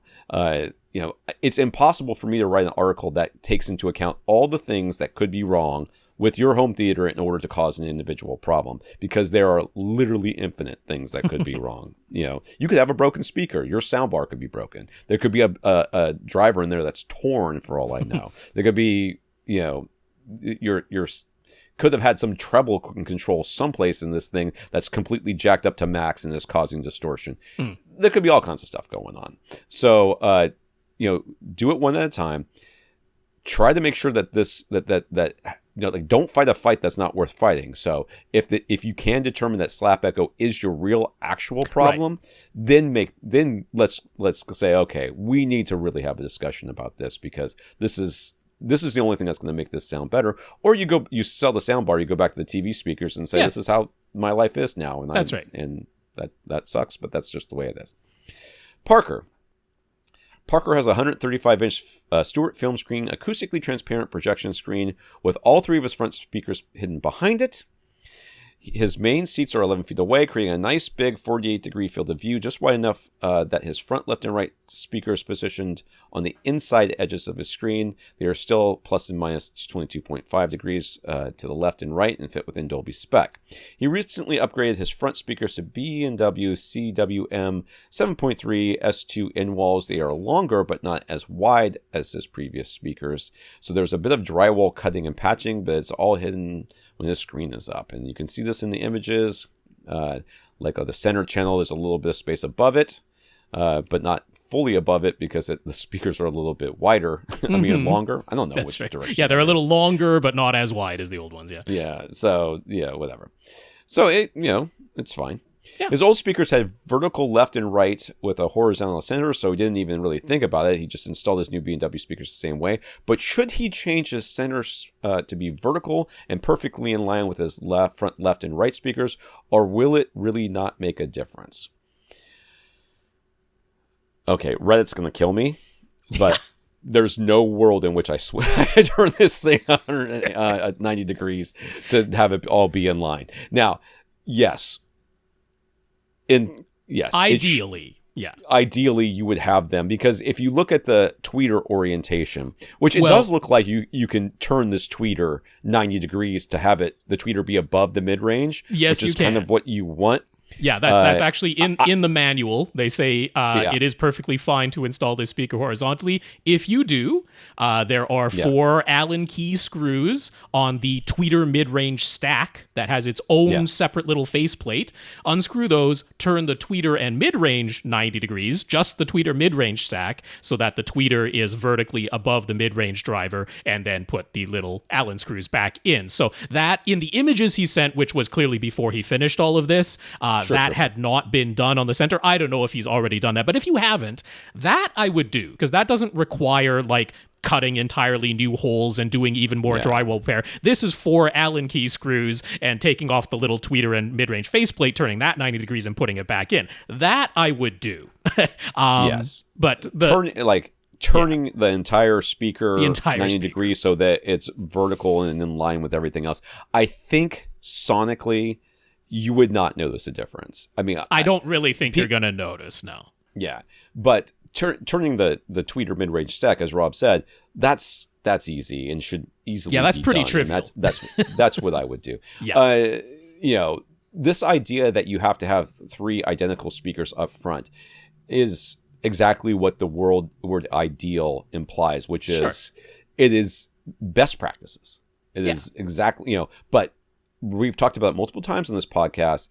You're not, the room you're in has an effect on each one of these speakers. And even though they are perfectly in line, they're the exact same speaker, they're on the same plane, the tweeters are all lined up, they are going to sound different, from one to the other. Just slightly, because of how off axis you are and how the room is affecting it and a bunch of other stuff. So to me, it is certainly not worth cutting more drywall. If this was from scratch and you said, should I put it vertically or horizontally? Right. I would say vertically. Yeah, But if you had thought of it beforehand, you're like, hey, I'm going to end up cutting and repairing drywall anyway, so should I just go ahead and put all 3 vertical because I'm going to be cutting and repairing drywall no matter what I do? I would have said, yeah, sure, go ahead, put all 3 vertical. Certainly can't hurt, why not? But at this point, since you've already done the cuts and the drywall repairs, I would just turn the tweeter and mid-range faceplate and leave it at that. Julian. First up, Julian wanted to report back that he built a bunch of 3.5 thick 2x4 foot absorption panels, as well as some 5-inch thick 2x2 panels. His theater area is open to other parts of the house, so he followed our advice and put up the panels both within the theater area and outside the theater area as well. He focused on the left and back walls of the theater since the right side is open, and he put panels down in the into the entryway and the back hallway and on the partial wall that is right on the right where the first reflection where there might be a reflection. He also put one behind that dude's couch that we talked about earlier. Just don't tell us why. I mean, he put some behind his own couch. He's got a little half wall where he put some back there, and then there's a full wall behind that where the stairs are. He put all that in. So yeah, and then he went down into the stairwell because he's like, yep, sound knocks around down there, and it does. So he put some panels down there, and then all the way at the back hallway by the bedroom There's door, a lot he of put panels. a couple of panels there. Yeah, quite a few good, panels. Man. Yeah, I'm down with all this. Yeah. So he measured with Room EQ Wizard, and the waterfall and RT60 graphs indicate a clear reduction in decay times. Not only that, but you can just plain hear the whole room sounds quieter as soon as you walk in. With that many panels, if you walk in that room and don't notice a difference, your ears are the problem, not the room. So he is pleased with the results. He thinks it sounds better. He's just curious if we think anything clearly stands out as something he should tweak in order to fully optimize his room treatments, or if he can feel comfortable saying he is done. I mean, look at the waterfall graph, man. It looks really good. Yeah, I mean, the afterwards, like everywhere above 90, 100 hertz certainly is like really even, which is one of the things we want to achieve. We want really even decay times, certainly through the vocal range, but you're right down to about 100 hertz. And then below that, like if we're looking at what it used to be at 40, 50, 60 hertz, there's a clear reduction in the decay times at 40, 50, 60 hertz. So honestly, this has had an effect lower in frequency than I would tell anybody to expect. It's actually done more and to a low. Yeah, like it's done more than I would have, promised anybody that doing this would have done. So I can't really think of anything that I would tweak in here that I would consider to be worthwhile. Like maybe, like I'm looking at the panels that are all the way back at the the bedroom door, and I'm like, well, there's the one that kind of looks like maybe it should be longer just visually because the wall is longer and has nothing below it, but I'm like, that's pretty darn minor. I like what you've down into the stairwell. I like what you've done there. The back wall, I don't really see anything that would be reasonable to do more, like the back wall of the theater area I'm talking about. You've well treated that left wall. You don't have a right wall for the most part, so I think you've done real good, and I think the results speak for themselves in those graphs. So, is that a window that he's covering with some of these panels? It sure looks like, yeah, there's a window window in the diagram there. So yeah, those have been covered over with panels. He's got panels covering his windows now. Well, the only thing I would be worried about with that is if you completely cover it, it traps moisture in there, and that would be like I can't see what's going on. Yeah, I mean he's got a little gap there. They're sort of hung by picture wire. He's got that gap, but behind that gap, I'm not sure what that is. So I would be a little concerned about that. Would be the only thing I would be concerned about. Now, sonically, what you've done is great. Yeah. But as far as like what I don't want to have happen is have you put up these panels and then get some moisture trap. Back there, with whatever else is also going on behind there. Because it looks like you've put something else up over the windows to help block the light. You don't want to trap, because that moisture will absolutely destroy your window, caulking and everything else. And it could you could have to reframe all those windows, which would be not a trivial expense. So make sure you aren't having completely sealed up this, a gap between the windows in the room, because that can be problematic. Yeah. He says, after installing all of his room treatments, he reran Audyssey. He did so with his surround back speakers included and with his 4 ceiling speakers set to top front and top rears. It was only afterwards that he remember saying it's better, specifically for DTSX, to label the ceiling speakers as front and rear heights, even if they match the top front and top rear positions in Dolby diagrams. He also wanted to try surround back speakers on versus surround back speakers off, so he used the speaker preset 1 and 2 memory slots in his receiver to try the 2 different configurations, but he only ran the Audyssey once. So does he need to rerun Audyssey again with the front height and front rear height labels to get it to stick? If he just manually changes the labels after having run Audyssey, does he lose any part of the calibration? I would think that the presets don't overwrite each other, so I think the second preset would just be no calibration, right? That's what's going on. If you change the configuration in any way, which includes just relabeling them as front heights instead of top fronts, or relabeling them as rear heights instead of top rears, just changing that configuration, certainly changing between surround back speakers are included in this configuration versus they're not. That requires a whole new run of Audyssey. So even if you're using speaker preset 1 and speaker preset 2, what you would do is speaker preset 1, you would say this is a configuration with top fronts, top rears, and surround back speakers. That's what you had originally. You'd run Audyssey. Then you'd say, now I have a new configuration, no surround backs, but I have front heights and rear heights instead of top fronts and top rears, and you would run Audyssey again and save that as preset 2. If all you did was manually change the configuration, save that as preset 2, but you didn't run Audyssey a second time, you have no EQ being applied. It has turned off Audyssey EQ for that speaker preset 2. Mm-hmm. So that isn't really a completely fair, comparison, because you're comparing EQ on versus EQ off in addition to the difference in speaker configuration. However, if the only point was to say how much sound is actually coming out of those surround back speakers, and do I notice when I don't have any surround back speakers playing, that I'd be willing to do with EQ on versus EQ off, or honestly, just go to speaker preset 1 and turn Audyssey off, and then you can compare EQ off versus EQ off. If the only point is to say how much is coming out of the surround back speakers, you don't really need to worry about EQ at that point. That's not going to be the thing that makes that kind of a difference. So for the purposes of that A-B comparison, I'm not too worried about it. But yes, you do lose the entire EQ if you manually change the configuration.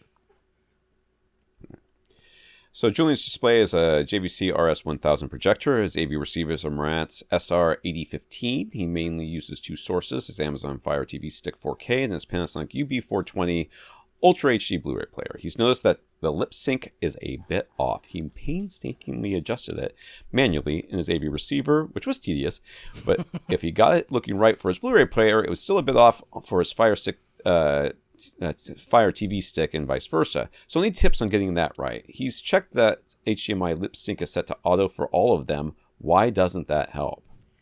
I do not know.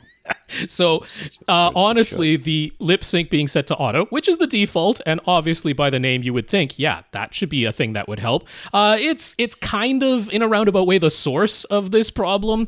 HDMI lip sync, It's part of HDMI CEC. Like most things HDMI CEC, it works perfectly fine if you have one source plugged into your television. Then it will lip sync that source to the TV, and that'll all work just fine. But as soon as you introduce another source or a repeater or a switch, which in this case is your AV receiver. With multiple sources, it just seems to go haywire. And these days, the video processing in all of our displays is so fast that it isn't really introducing enough video lag for lip sync to usually be any sort of a problem. Like back in the day, video processing was slow enough that it introduced enough milliseconds of lag. You could notice the difference between the video lagging behind the audio. And that's why they had HDMI auto lip sync. But like these days, the solution is turn it off. Turn HDMI lip sync off instead of leaving it at auto. And in fact, I quickly responded back, because I think he actually asked that on Twitter or something like that. I quickly responded back. He's like, oh, hey, that worked a treat. I just turned HDMI lip sync off on everything, and now I don't have any lip sync problems. So there you go. That's the solution. That's crazy. Isn't it? I have to go to the bathroom. But oh, okay. Well, read the question. So that's why I almost got up, but I was like, I don't think that question's going to take long enough, and I was interested in the answer. David, after a quick bit of feedback a while back, we recommended SVS's SoundPath wireless adapter to get him for him to spot. Okay, to him. For a spot where it might have been tricky to run a wire. It has been working perfectly, so he just wanted to give us a big thumbs up on that one. So he's got some questions. SVS SoundPath wireless adapter. Yeah, those are good. He'd really like to get an 83-inch OLED sometime this year, but he is in a huge rush. So when is the best time to buy a TV? Black Friday. Yeah, it is Super Bowl Sunday, maybe Super Bowl around the Super Bowl, or that's Black kind of the second.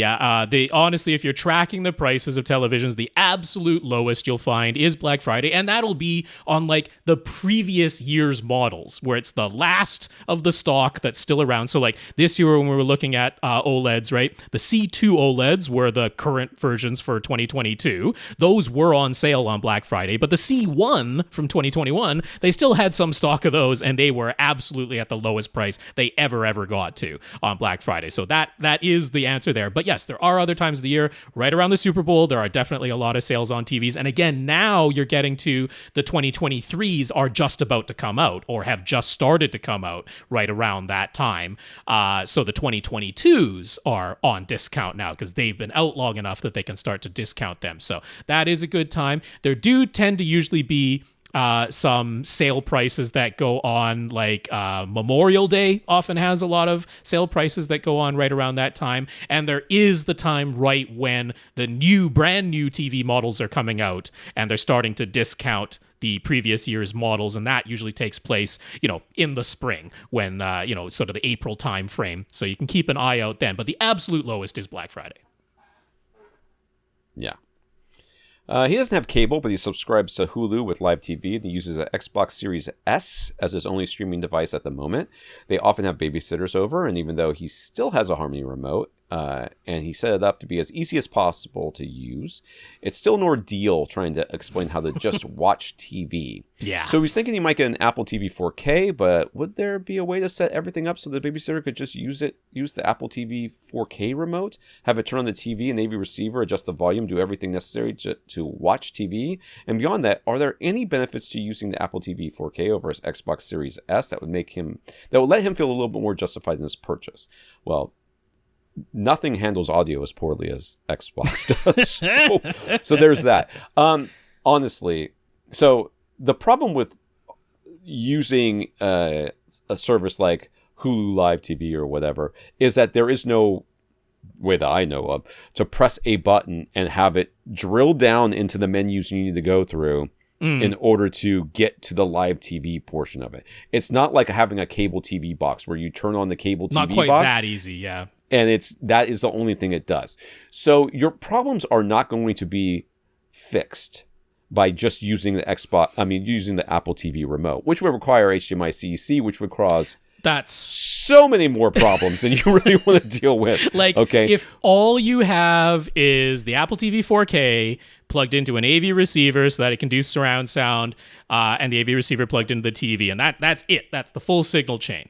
You can absolutely set up the Apple TV 4K with HDMI CEC to send out a signal that will turn on the AV receiver, turn on the television, and let you adjust the volume on the AV receiver. That is absolutely something you can set up with HDMI CEC. Watch it fight with the Harmony remote, though. It's going to be more of an issue for you than like you can have that set up so that works nicely for the babysitter, but then you are going to want to have other sources, potentially keep using your Harmony remote, and that's where you're going to start ending up with clashes. So in a way, like maybe for the babysitter, you just get some streaming box. Like, thankfully, the Apple TV 4Ks are less expensive than they used to be now.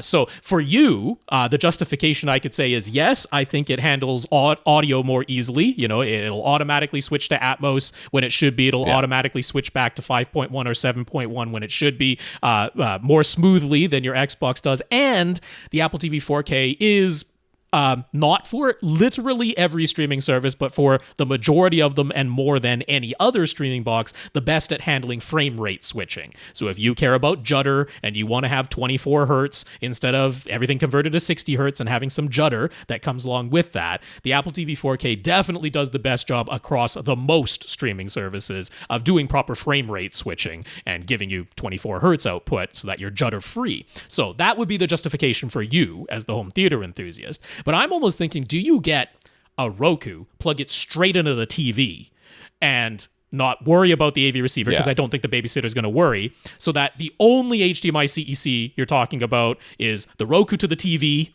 All it has to do is control the TV's built-in speaker volume and like really simplify it for the babysitter. And then you're just like, all you have to do is go to the Hulu TV app, and that's how you watch TV. All you have to do, you say that he already said it right there. All you have to do is go to the it's never going to be as easy as you think it's going to be, as you want it to be. It's just not. And I still don't agree that you aren't going to have HDMI CEC issues, because you're going to have to enable it on the TV, which may affect how it interacts with your Xbox later on. I mean, if everything else has CEC turned off, the only thing that has CEC on is the TV and the one streaming device that you're going to hand to the babysitter. Then you're going to turn on the TV, and it's going to turn on the Roku, and the Roku is going to make it switch to the Roku input, and then your Harmony is going to say, no, switch over here, and then your TV later is going to be like, oh, wait, the Roku's on. Let's switch to that. And it's going to be back. It's going to... Okay. This is not... Your problem is you're looking at this wrong, my friend. Maybe you get a second TV with a Roku plugged in, or you just get a Roku TV. And you just, you could do that for the babysitter. Even then, you're still going to have them drill through menus, which is going to take some explanation, which you're trying to get away from. What you need to do is look at this as not a obstacle, but as a feature. You can't figure out how to control a TV? Well, I guess you ain't watching TV there, Haas. And that's the end of it. Now you have to pay more attention to my kids. That's what I used to do. I've been like, okay, the TV is too complicated for me to show you how to use it. This is the remote. If you can figure it out, knock it out. Don't press any buttons on anywhere other than just remote. And if you get yourself past the screen that's on here right now, and you press a button, I'm going to dock your pay or something like that. I mean, I didn't actually have to ever say that, but that was the theory behind it. Like, don't touch the TV remote. It's too complicated. Don't worry about it. And then you'd say, hey, bring a book, or bring your phone. Here's the Wi-Fi password. Watch on your phone. You don't need this, unless you're using the TV to entertain the children, in which case I'm not paying you to turn the TV for my kids. I can do that. You entertain the kids. So I think you use it. Don't see it quite as the obstacle and more as a feature. Okay. And I'll just say, on the other hand, there are like Roku TVs that are under $250, and maybe that's worth it. Yeah. I think that if you enable HDMI CC on two devices that are connected into the system anywhere, you're going to regret it. That's what I think. Fair enough. Okay, so receiver is a Denon X4300H, which is what I have. The volume readout goes from 0 to 98, all positive numbers. So how does he know where reference volume is? You can enable that. That is not a hard thing to enable. Yeah, so that is just in your settings, the audio section of the settings. There is a volume section within audio, and there is a thing called scale. So yes, by default, it goes from 0 to 98. The other option is from negative 79.5 to plus 18. And if you do the negative 79.5 to plus 18, reference volume is 0. Now, we can also just work backwards and go, okay, there's 18 decibels above reference volume available in that relative scale, the negative 79.5 to plus 18 we call the relative scale. We know there's 18 decibels of additional headroom above it, so 80 would be reference volume in the 0 to 98 default. So we can just tell you that much, but we kind of like using that relative scale because then we know it's 0, and then we can see exactly how many decibels above or below reference volume we are listening at. Yes. There you go. And I know that works because it works on my AV receiver. That's right. No reason why it can't work on yours. Scott in Australia. Scott is renting, so any sort of permanent speaker installation isn't in the plans at this point. He's using a 65-inch Sony TV, and for surround sound, he went with a Sonos Beam Gen 2 along with Sonos Sub and a pair of Sonos Play 1 speakers acting as surrounds. A lot of the gear we talk about either isn't available in Australia or costs way, way more than it does than the prices we mentioned. And we have him feeling a bit down about his setup because we don't seem to be fans of soundbars in general or Sonos overall. I'm not a fan of Sonos. I'm not a fan of Sonos prices, actually. And I think that Sonos, just like I was talking about that projector at the very beginning of this thing, fans of this podcast, generally speaking, want to have more expandability and control and not be locked into an ecosystem, which is what happens with Sonos. So I tend not to we do recommend Sonos. Usually when people say, what should I get for my parents? And we're like, you should get them Sonos. So we're not against it. Let's just make that clear from the get-go. The fact that we don't talk about it very much is less about us and more about you. And by you, I mean you listeners. You're not asking about it. The we don't sorts talk of about questions we get, right? Yeah. So he says, do we feel strongly that he should replace his setup with something else? Is there an alternative we can point to that's convenient and easy to move and wouldn't require running wires everywhere? There's all sorts of ways you can do wireless rear surrounds, and including the SoundPath wireless transmitters we just talked about on this podcast just a few minutes ago from our listener before, who has used them for a subwoofer or whatever it was, the speakers, whatever it was. But then you still got to have amplifiers if that's what you go for and all that. Honestly, my real answer here is I got no problem with what you got, man. I think you got a very reasonable solution. It is like if you're renting and you're moving, semi-frequently or something like that, it's way more convenient what you've got. Do I think it's the pinnacle of sound quality that's ever available? No. Do I think it's garbage? No. I think the Sonos ones are completely reasonable. I think they're a little bit on the expensive side. However, I think that's necessary for a company like Sonos because they have to have enough margin. They aren't, even though Sonos is a pretty big name that a lot of people in tech recognize, they're not a giant company. And just to properly stay afloat, I don't begrudge them the sort of price points and the sort of margins that they charge. I think it makes a lot of reasonable business sense. So I want you to feel better because I don't want you to feel bad by the way that we talk about soundbars and Sonos. No, I think you made a very reasonable, wise decision in what you got that makes absolute sense for your situation. And I don't think you're sitting there listening to horrible sound, missing out on the world. I do think better sound exists, but wait until you have a dedicated room that you can set up and pour your effort into. I think you have a completely good system right now. So this, to me, again, I agree with everything Rob just said. Okay, I got no problems with you having this. In fact, I think this is a really good system. When you're in your situation, and then after you get out of that situation, you're owning a home, or maybe you have more flexibility or a bigger room, or the ability to put more speakers in. What I don't want to hear from people that have done this is say, "I've already bought this. I don't want to have to buy anything else. How can I expand this to do 7.2.4?" And we're like, well, you can't because it's not what this is made for. So I don't want you to get into the sunk cost fallacy mindset that now that I'm in Sonos, I am stuck in Sonos forever. Right. I think this is a perfect system to have for your current situation. And I think it'll be a great system to move into a bedroom. Absolutely. Or an office or something easily going to be on. Something you can use in another room of the house once you get to a place where you have a dedicated theater. Or this is something you can sell. People will buy this used. So I don't feel like this is certainly not a bad purchase. Do not feel that way because I think it's a good purchase that absolutely made sense. Yeah. So when you do decide to go into a different, or when you are in a different situation, the key is to say, hey, I bought this because of what it was and what I needed. I no longer need that. I still think this has value, but I'm not going to be so convinced that I need to still get value from it. I have gotten value from it. You've already gotten that value. So now let's move on to something different and better that is more in line with it. And believe me, I lived in Australia, so I know all about the cost of getting things there and how things cost. And, that we talk about SVS subs like they're so freaking cheap, but over there they cost a lot more. That's all true. So there are other alternatives there. And unfortunately, most of the Australian speaker manufacturers they're all like custom or high-end crap for the most part. I don't agree. But you can still get Dolly. And Dollies are perfectly good speakers that I would usually recommend. Most of the Dollies I've heard have been very, very good. And there's other brands out there that you can get as well. So, and I know for a fact that there was at least one time in Australia where I lived where you could buy a Axiom EP500 for pretty cheap on Gumtree. So I don't want to, I don't, keep your eyes open. Keep your eyes open because they exist.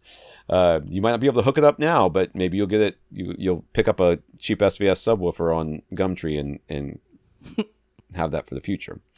Infinite Gary. Gary enjoyed our discussion last week when he asked if we'd ever bought any gear purely for the I just want it reasons, but Rob didn't mention his Robosen auto-converting Optimus Prime. Surely that counts. Yeah, Rob. I had to ship that thing to you. Yeah, he's not part of my home theater, so that didn't come up to my mind. He's not a home theater item. That was the only reason. But yes, that was definitely for I just want it reasons. Also, I kind of would have felt really bad if I didn't buy him, so I kind of had to, Yeah. Listen, I have got so many purchases around my house that I bought, and I'm like, yeah, I didn't need that. And a lot of them are attached to or associated with my bike. So believe me, I don't feel that way about Optimus Prime. I don't feel like, I didn't need that. No, I needed that. That was important. You needed it. That was an important part of your personality, was it? For another bit of fun, do we recall any piece of home theater gear that we really wanted and we could have afforded it, but it just wasn't quite right fit for our rooms at the times? He recalls how he really wanted a pair of Revel Studio 2 towers for his Atmos setup in his spare bedroom, but they were honestly just too big and would have only fit if he pushed them right against the walls, which Revel advised against, so he held off. Now, those specific towers are discontinued, even though he got the center that would have matched them perfectly, so he's so sad about that. That's right. Amps, my friend. Okay. I cannot tell you how many times I have shopped for amps in home theater. Just been like, I from the very beginning, I had the Outlaw Audio, separates that were available, 20 years ago, were always on my short list of things I wanted to have because I was like, yeah, I know I don't need it, but and back then room correction wasn't really a thing, and there weren't so many reasons that separates were that much different than AV receivers. Usually the number of inputs and the up conversion, but I wasn't so concerned about that at the time. So I really wanted to have separates or amps. And then over the years, even when I decided to add overheads in here, I went down the rabbit hole. We've talked about it multiple times on the podcast. So yes, bias lighting would be another thing that I actually bought that's just sitting there in a box for literal years, has not been used. I can see the box from here mocking me. So there's been a lot of things that I either wanted to buy or did buy, and they just weren't right. I shouldn't have bought them in the first place. Easy for me. Projectors, right? Like I saw deals on like NX7 JVC NX7 projectors when the new ones were coming out. I was like, oh man, like I could have afforded that. I certainly would have liked one, but where am I going to use a projector in my current apartment setup? It just doesn't make sense for the room. So that's an easy one for me. Projector for sure. Yeah. He appreciated our discussion on trying to capture what HDR displays look like using regular cameras, which we talked about a little bit earlier as well, and just the challenges with HDR and brighter displays in general. His favorite displays ever remain the old Pioneer Kuros plasmas. They never bothered his eyes, but he doesn't remember people complaining they weren't bright enough. How many nits after calibration were they putting out, and how does that compare to a modern, quote, calibrated OLED? Can I just say, as a general rule, memory of how good things were in the past is just so unreliable. It's just like I'm pretty sure he still got one worst. though, so that's in his true. Case, but I'm just saying looking at in general, when people are like, "Oh, but things were so much better back in my day," or when I was young, things were this way, and this is how things, and they were so much better. I see this all the time. Now, if you actually get pin people down and you figure out what they're talking about, or what age they were when things were so much better, it's usually around 12 years old. That's usually when things were so much better. A lot of things were 8 years old too.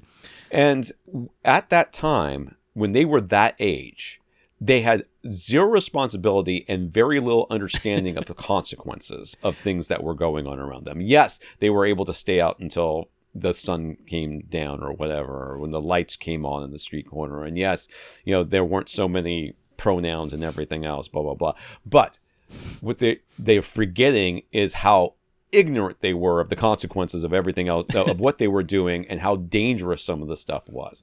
So when we look at, I remember I never had any problem with my, my plasma or my TV hurting my eyes before, and now I do, blah, blah, blah. Dude, you're older.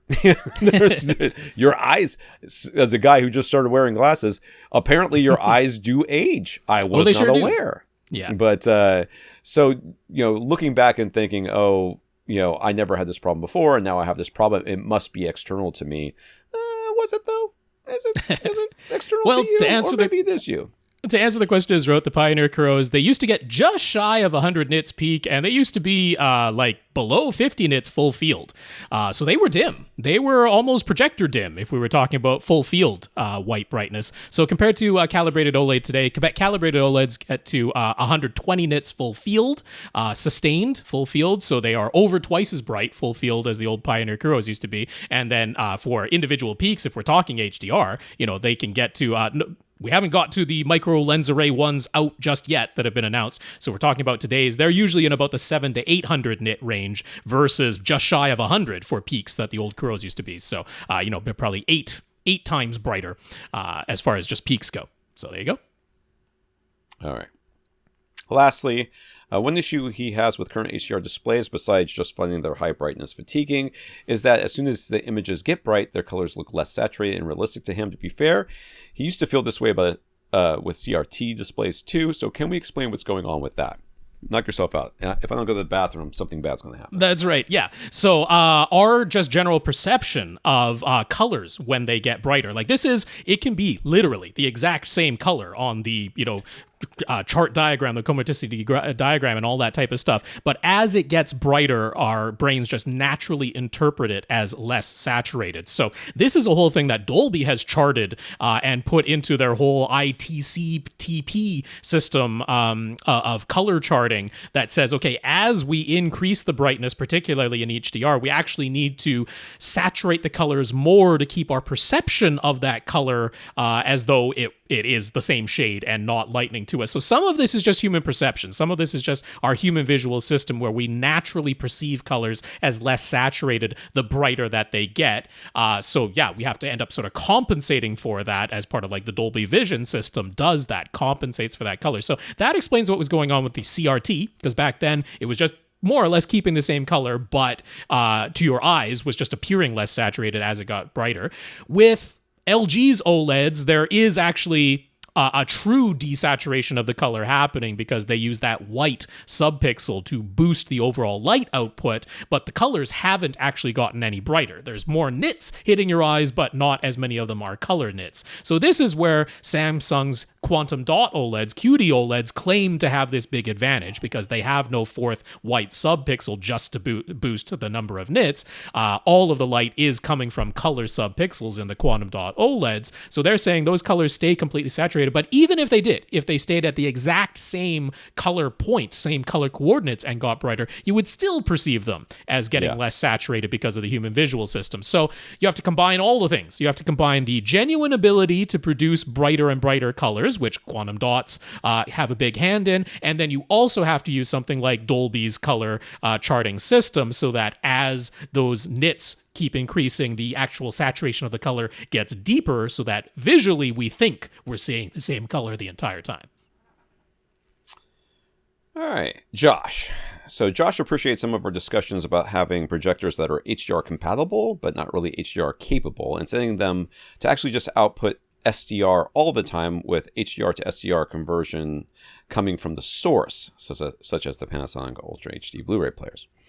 That was a bit of a revelation to him, and he found a lot of advice on forums about doing just that. But he also came across information about how some of the most popular streaming services, Disney Plus and HBO Max in particular, are we still calling it that? I thought I was changing names. Anyways. Don't provide any way to output 4K SDR if the title is available in 4K HDR. And for some other streaming services, it depends on which device you're using for the playback. Oh, we know. Oh, yes. Xbox. So yeah, just a little update. I'm showing a chart that he found. I don't actually know where he found this. I think someone put this together on a forum or something like that. Quite useful for a lot of things. And actually, going back to something I just said in a previous question, if you look at the Apple TV 4K, you'll notice that frame rate matching is available across almost all the services except Peacock in this case, whereas that's in red for a lot of the other devices, the frame rate matching situation. The NVIDIA Shield in this chart that we're showing, it's got sort of like a manual, like click a button for it to try and frame rate match feature, but it's not automatic the way it is on the Apple TV 4K, so they've just gone ahead and coded that red. But yeah, there is a bit of an update, which is that Amazon Prime Video, which they're showing in this chart as being one of the few things that the Apple TV 4K is not the best at because Dolby Vision wasn't working. Well, they just updated that. Flat Panels HT reported on how they just updated the Prime Video app in Apple TV 4K so that Dolby Vision is working on that now. So that little bit of red can go away in that chart. Just a little bit of news to add in there. But yeah, that's going on there. All right, so what would be the best thing to do here? If you've got a less expensive projector that doesn't really look great in HDR, but you still want the best streaming service experience, what do you do?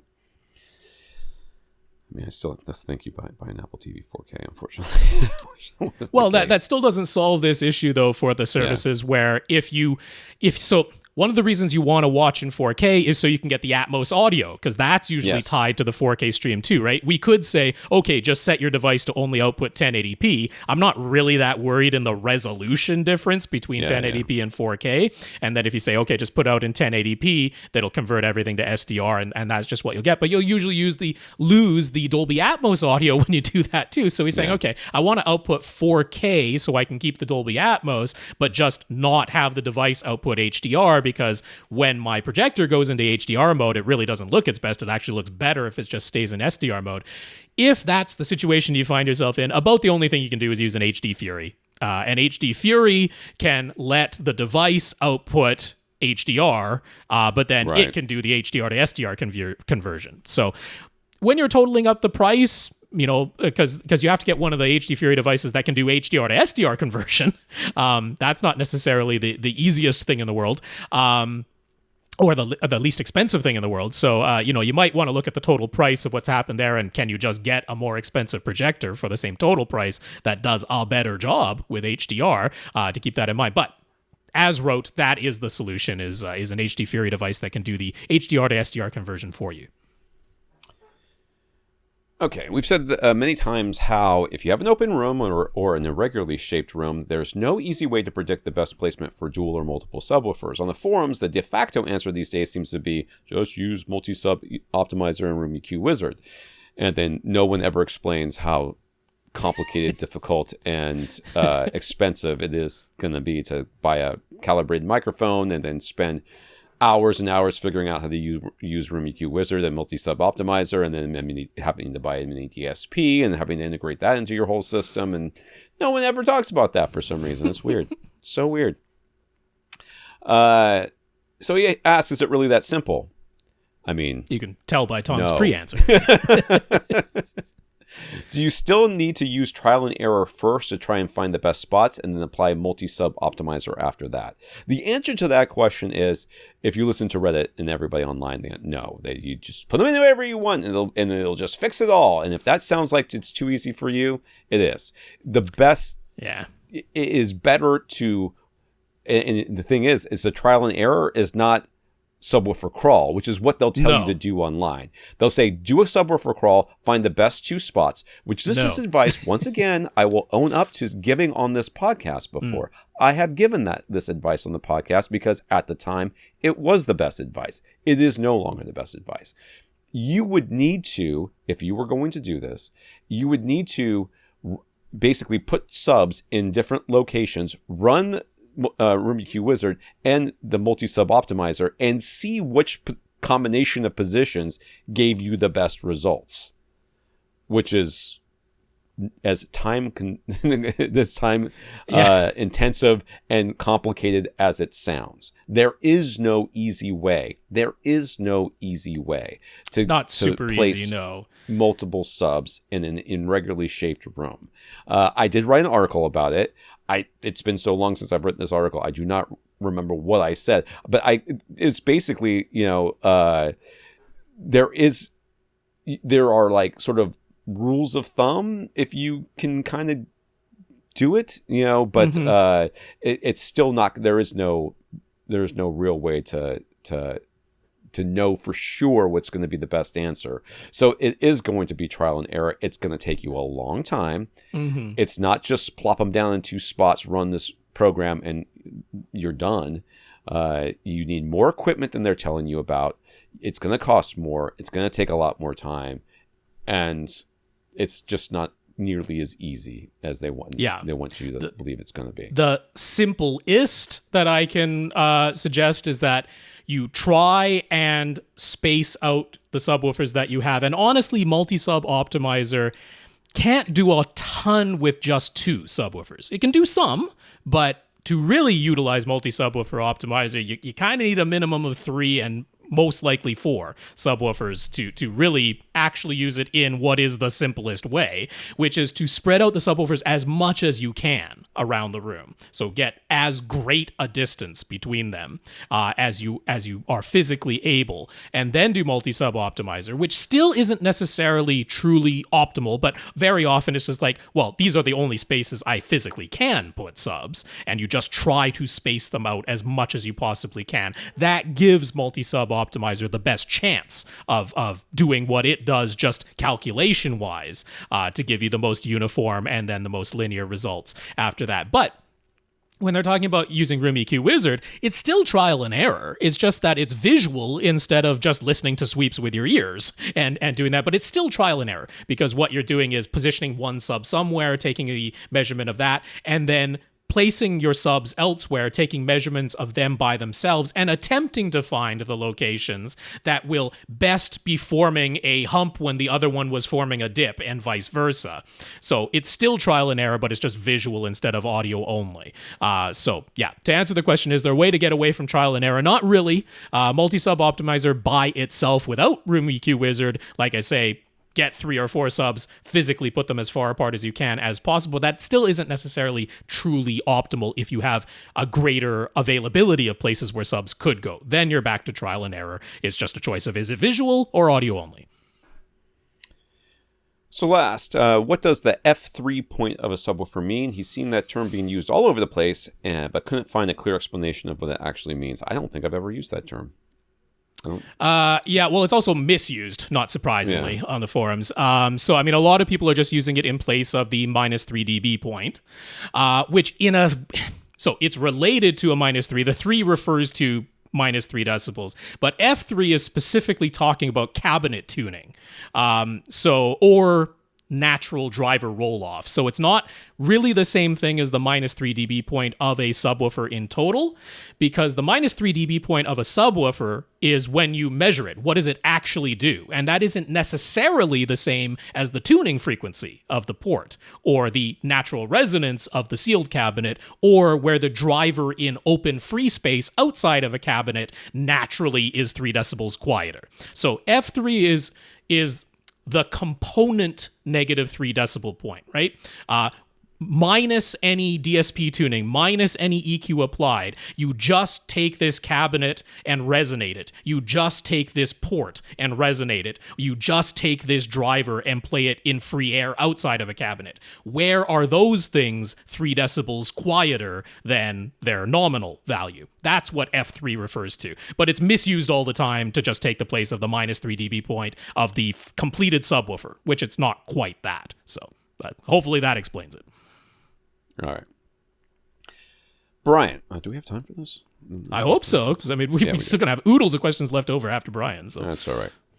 Brian has all of his gear in a separate room outside his home theater, so that means I have a long HDMI cable going from his Denon X4400H receiver to his Samsung Q70A TV. Several years back, we suggested a monoprice fiber optic slim run HDMI cable that was 18 gigabits per second cable, and it worked fine for a few years, and since he's still using his 4400H, premium high speed was enough, but recently he's been getting a spinning wheel and a message saying no HDMI signal for upwards of a minute anytime he switches between apps or changes sources. Sometimes he's just starting a show, the audio will come through, but the video won't show up for about a minute or so. Never used to be like that. He's tried unplugging his Xbox Series X from the other room and disconnecting it connecting it directly to his TV using a regular length HDMI cable, and that worked perfectly, so the problem doesn't seem to be his Xbox or the TV. He didn't want to go through the hassle of unplugging everything from the back of the receiver and bringing his receiver close to the TV, though, so he hasn't been able to rule out that the issue might be with the AV receiver. He's got an Xbox Series X and TV that can do 4K 120 now.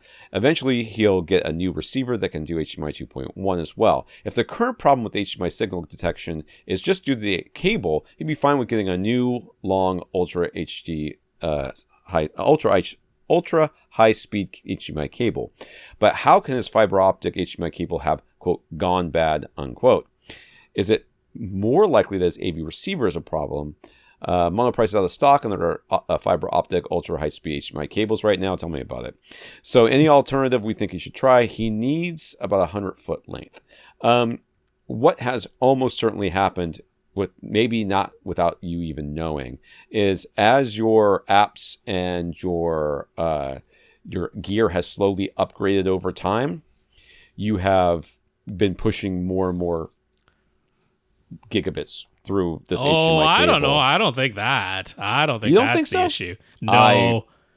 I wouldn't be surprised if that's at least part of it. Because he's not going beyond 4K 60. There's no way he's going beyond 4K 60 with what's going on. It has something defaulted to 444 instead of 420.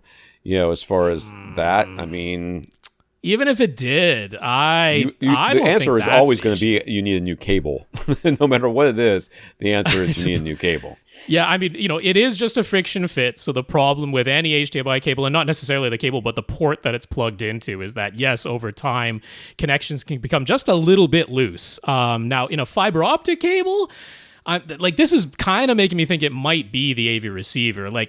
As much of a hassle as it is, and I completely understand, I think it actually would be worth your while to bring the AV receiver close to the television and do that test, because I have a suspicion in this case it might be the HDMI port as opposed. Well, I guess the other thing you could do is your X4400H definitely has a second HDMI output.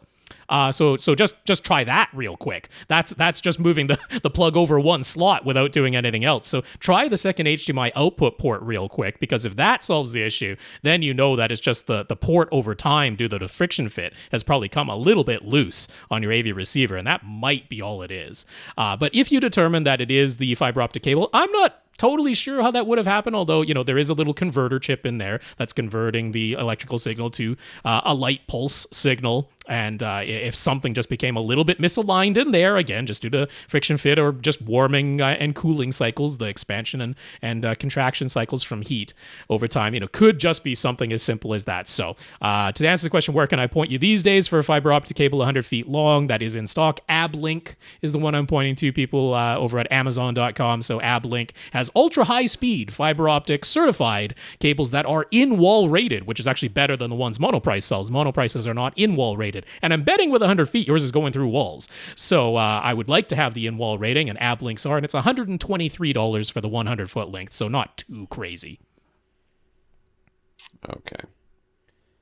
I gotta scroll back. I don't Brad. think we can do. Can we do all of Brad's? Brad's pretty long. We're going to go past 2 hours if we do that, but Who's on my we could skip down. We could skip down to Dan. Dan's long too. All right. Well, let's just do it. I mean, if you're willing to, I'm completely willing to. All right, we'll do Brad and that'll be it. Brad is using a Vizio PQ65 F1 TV. His only source is his Windows 11 PC with NVIDIA RTX 3060 graphics cards. He uses it for streaming live TV from a HD home run, tuner, backed up movies, and games, of course. Mm-hmm. For his TV settings, he tried to follow our ratings. They say ratings. Recommendations, but since he's using a PC, he wasn't sure if he should be setting his picture mode to computer, which they mention, or if you should just follow their picture settings for movies and streaming. What do we say? Anything special he should be doing there? Yeah. So, okay, here's the thing. In order to get 444, just an RGB signal with no chroma subsampling, it is necessary to put the Vizio into the computer picture mode.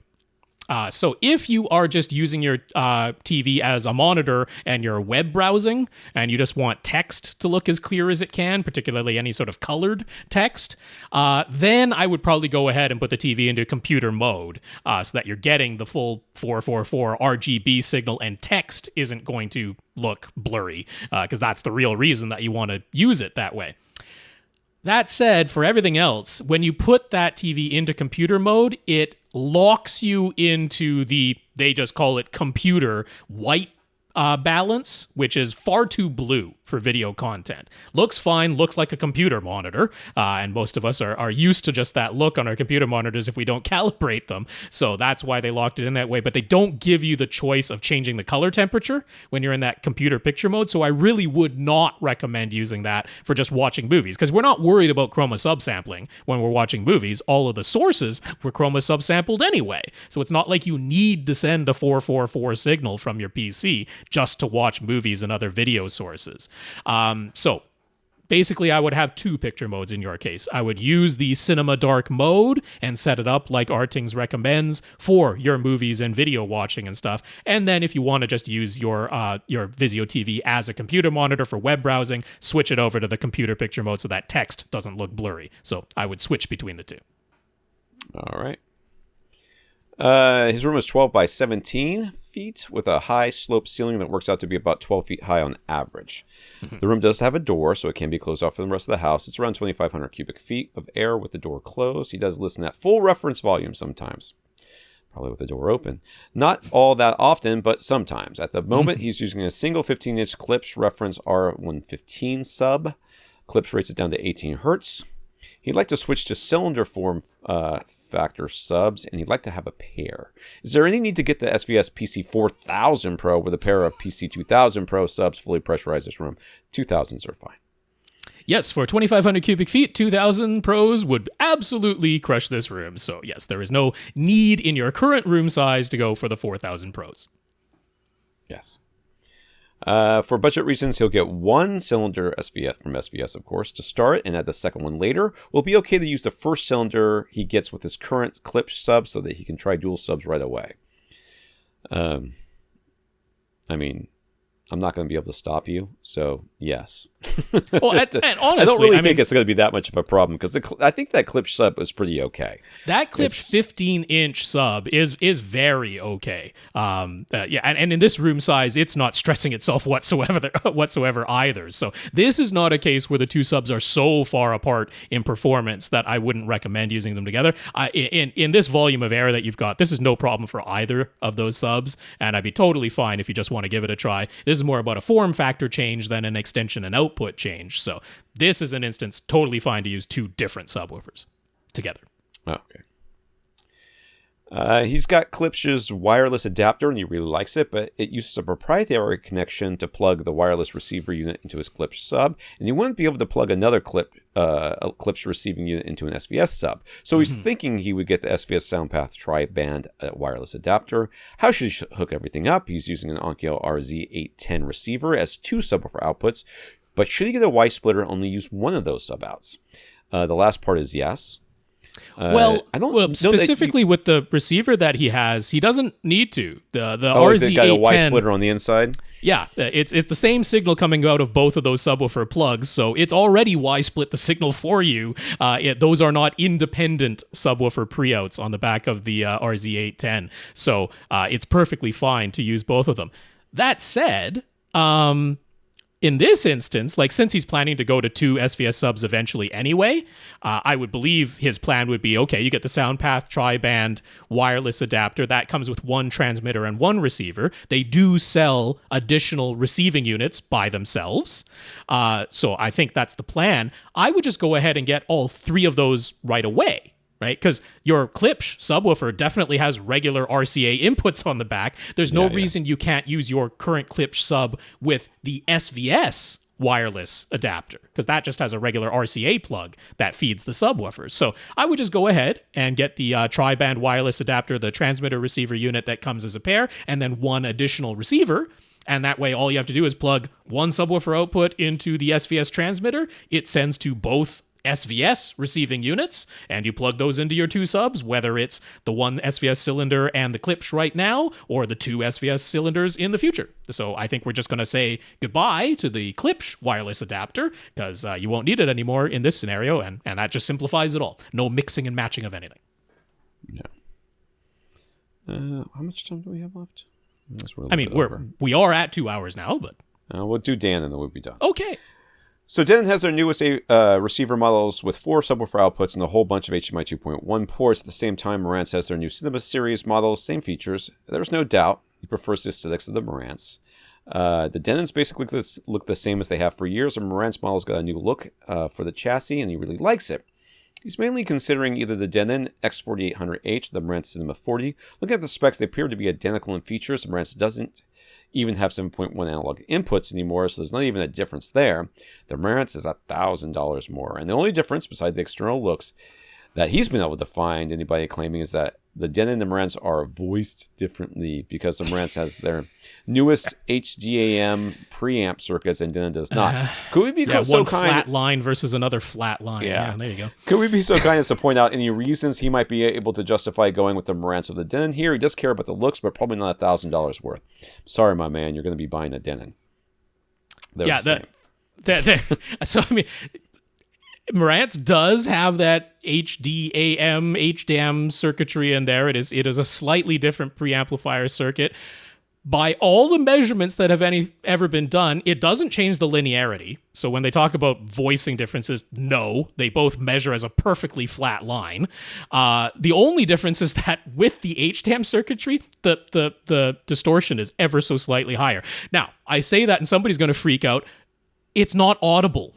We're talking like shows up on an audio precision meter, like you can measure a tiny little difference, and crazily enough, the Marantz is actually slightly higher in distortion, technically a slightly worse measurability, but it is not audible. It's not into that realm. It's this tiny little difference. But when they're claiming that it's some sort of advantage, it just like objectively isn't.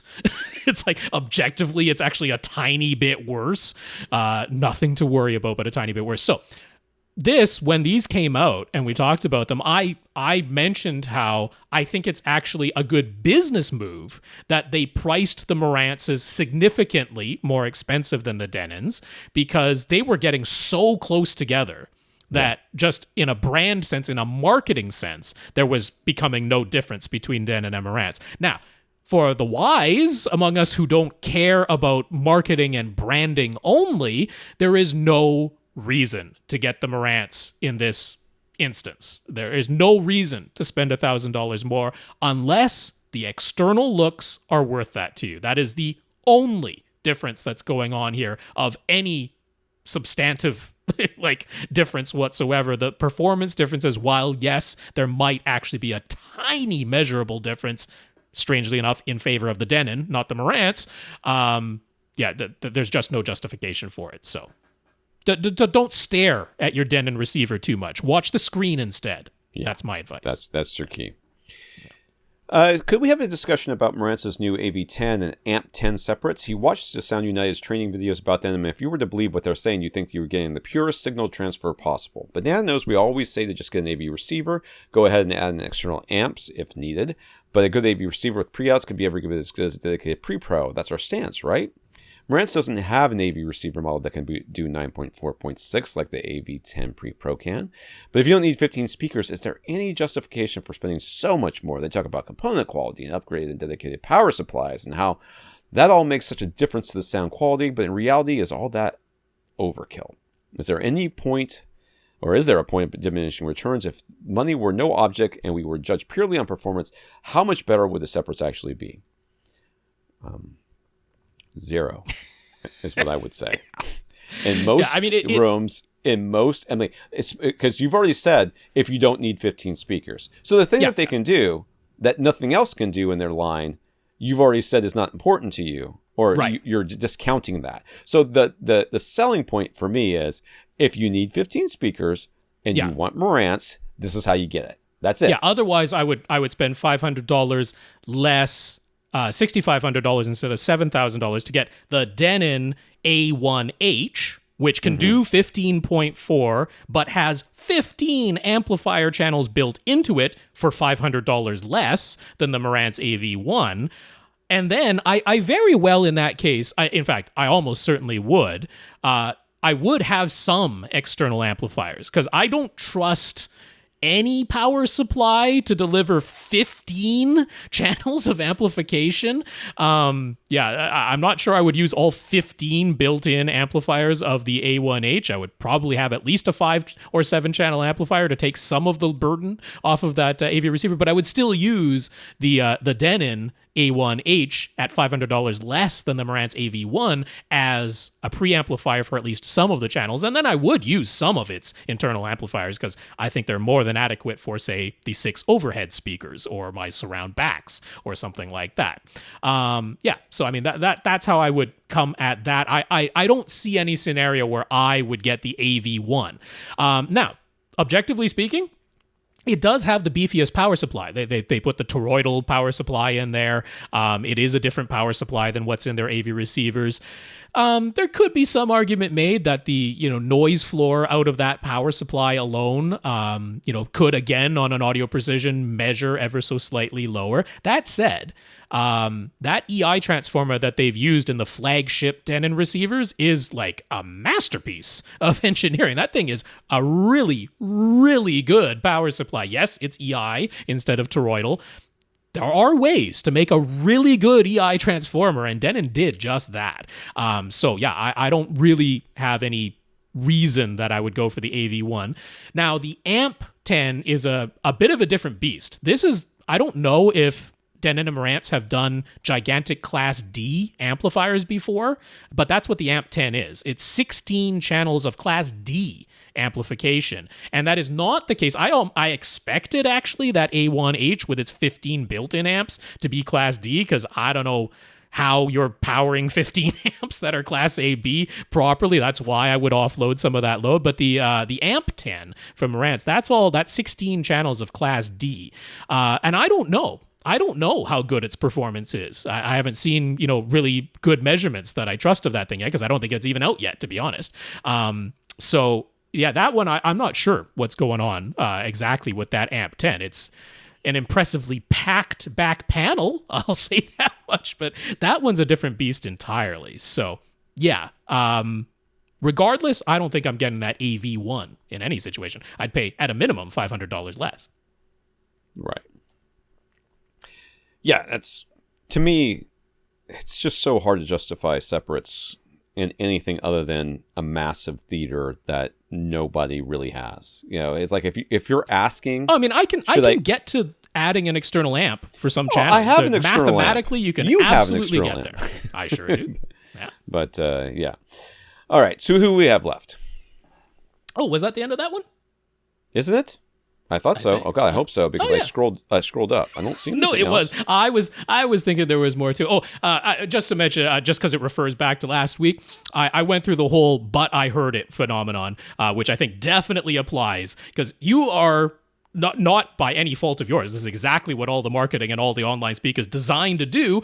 Feeling some fear of missing out, right? You're like, am I missing it? What's going on here? You're not missing it. Believe me, and again, if you did exactly what I talked about last week, which is, let's say you went ahead and you got the A1H, and maybe even connected to an external external amplifier, and then you got the AV1 and the Amp 10, and you hooked it all up, and you did the test yourself, and you switched back and forth between the two, and you said, you know what? I heard a difference. I heard it. I heard those separates, those $14,000 separates, sound better than the $6,500 AV receiver. I heard it for myself. I'm convinced separates are the way to go now. The whole "but I heard it" phenomenon is exactly what I talked about last week. Do a true blind test and see if that actually holds true, because I hear the differences too, even when I know there shouldn't be a difference. When I know the two things I'm comparing, I hear that difference too. But then you do the proper blind test. It's like, oh, turns out it was psychology, not reality. So that's the part I'll say on that. Don't worry about the FOMO. We all feel it, and it's completely understandable. So, people we have left here, we've got Chris, Matt, and Brannon, who I already put on the list. And then, quite a few questions already came in Monday, Tuesday, to be added to the list for next week. All right. I want to remind you that if you want to leave a donation for the website, for the podcast, you can go to the website and click on our Buy Us a Cup of Coffee link or our PayPal donation button that's down there now, and do that through PayPal, or you can go to patreon.com/AVRant podcast and become one of our 141 patrons. Yeah, it's so nice. Patreon.com/AVRant podcast, the place to go to sign up to make an automatic monthly donation, or now you can do a monthly donation automatically through PayPal. So 2 choices for you, but we want to thank our 141 patrons this week for the financial support. We also want to thank Stan for talking us up to Send Acoustics, and Julian, Vincent, Josh, Brad, Stan, Joe, and Jorge for letting us know that our question at AVRant email was down. Yeah. Stan, thank you for talking us up to Ascend Acoustics. And I'll say the names quickly. Julian, Vincent, Josh, Brad, Stan, Joe, and Jorge. Thank you as well from me for alerting us about the problems with Question at AVRant. We were aware of them, and thankfully they did get fixed, but it's very, very nice that people were concerned and wanted to make sure we hadn't been hacked or something horrible like that. Right. So I appreciate that. Thank you. And we got some notes of gratitude, so we want to thank you for thanking us, from Parker, Julian, David, Scott, Vincent, Josh, Brian, Brad, Stan, Dan, Chris, Matt, and Brannon. Thank you for thanking us. I'll say the names one more time so it came from me to you. Parker, Julian, David, Scott, Vincent, Josh, Brian, Brad, Stan, Dan, Chris, Matt, and Brannon. Thank you all so much for the notes of gratitude. The notes of encouragement are definitely appreciated. Big thank you to everybody who continues to listen and send in your questions. Right. If you want to get your question answered, all you have to do is ask. You ask by emailing us at question@avrant.com. For AVRant, I'm Tom Antry. And I'm Rob H. Now stay in and listen to something.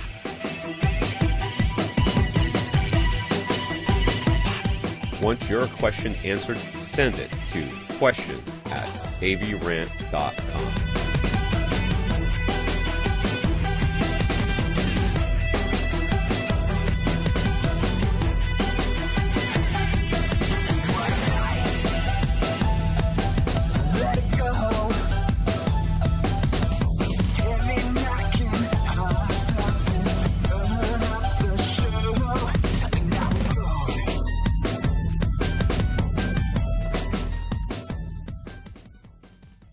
This is AVRant.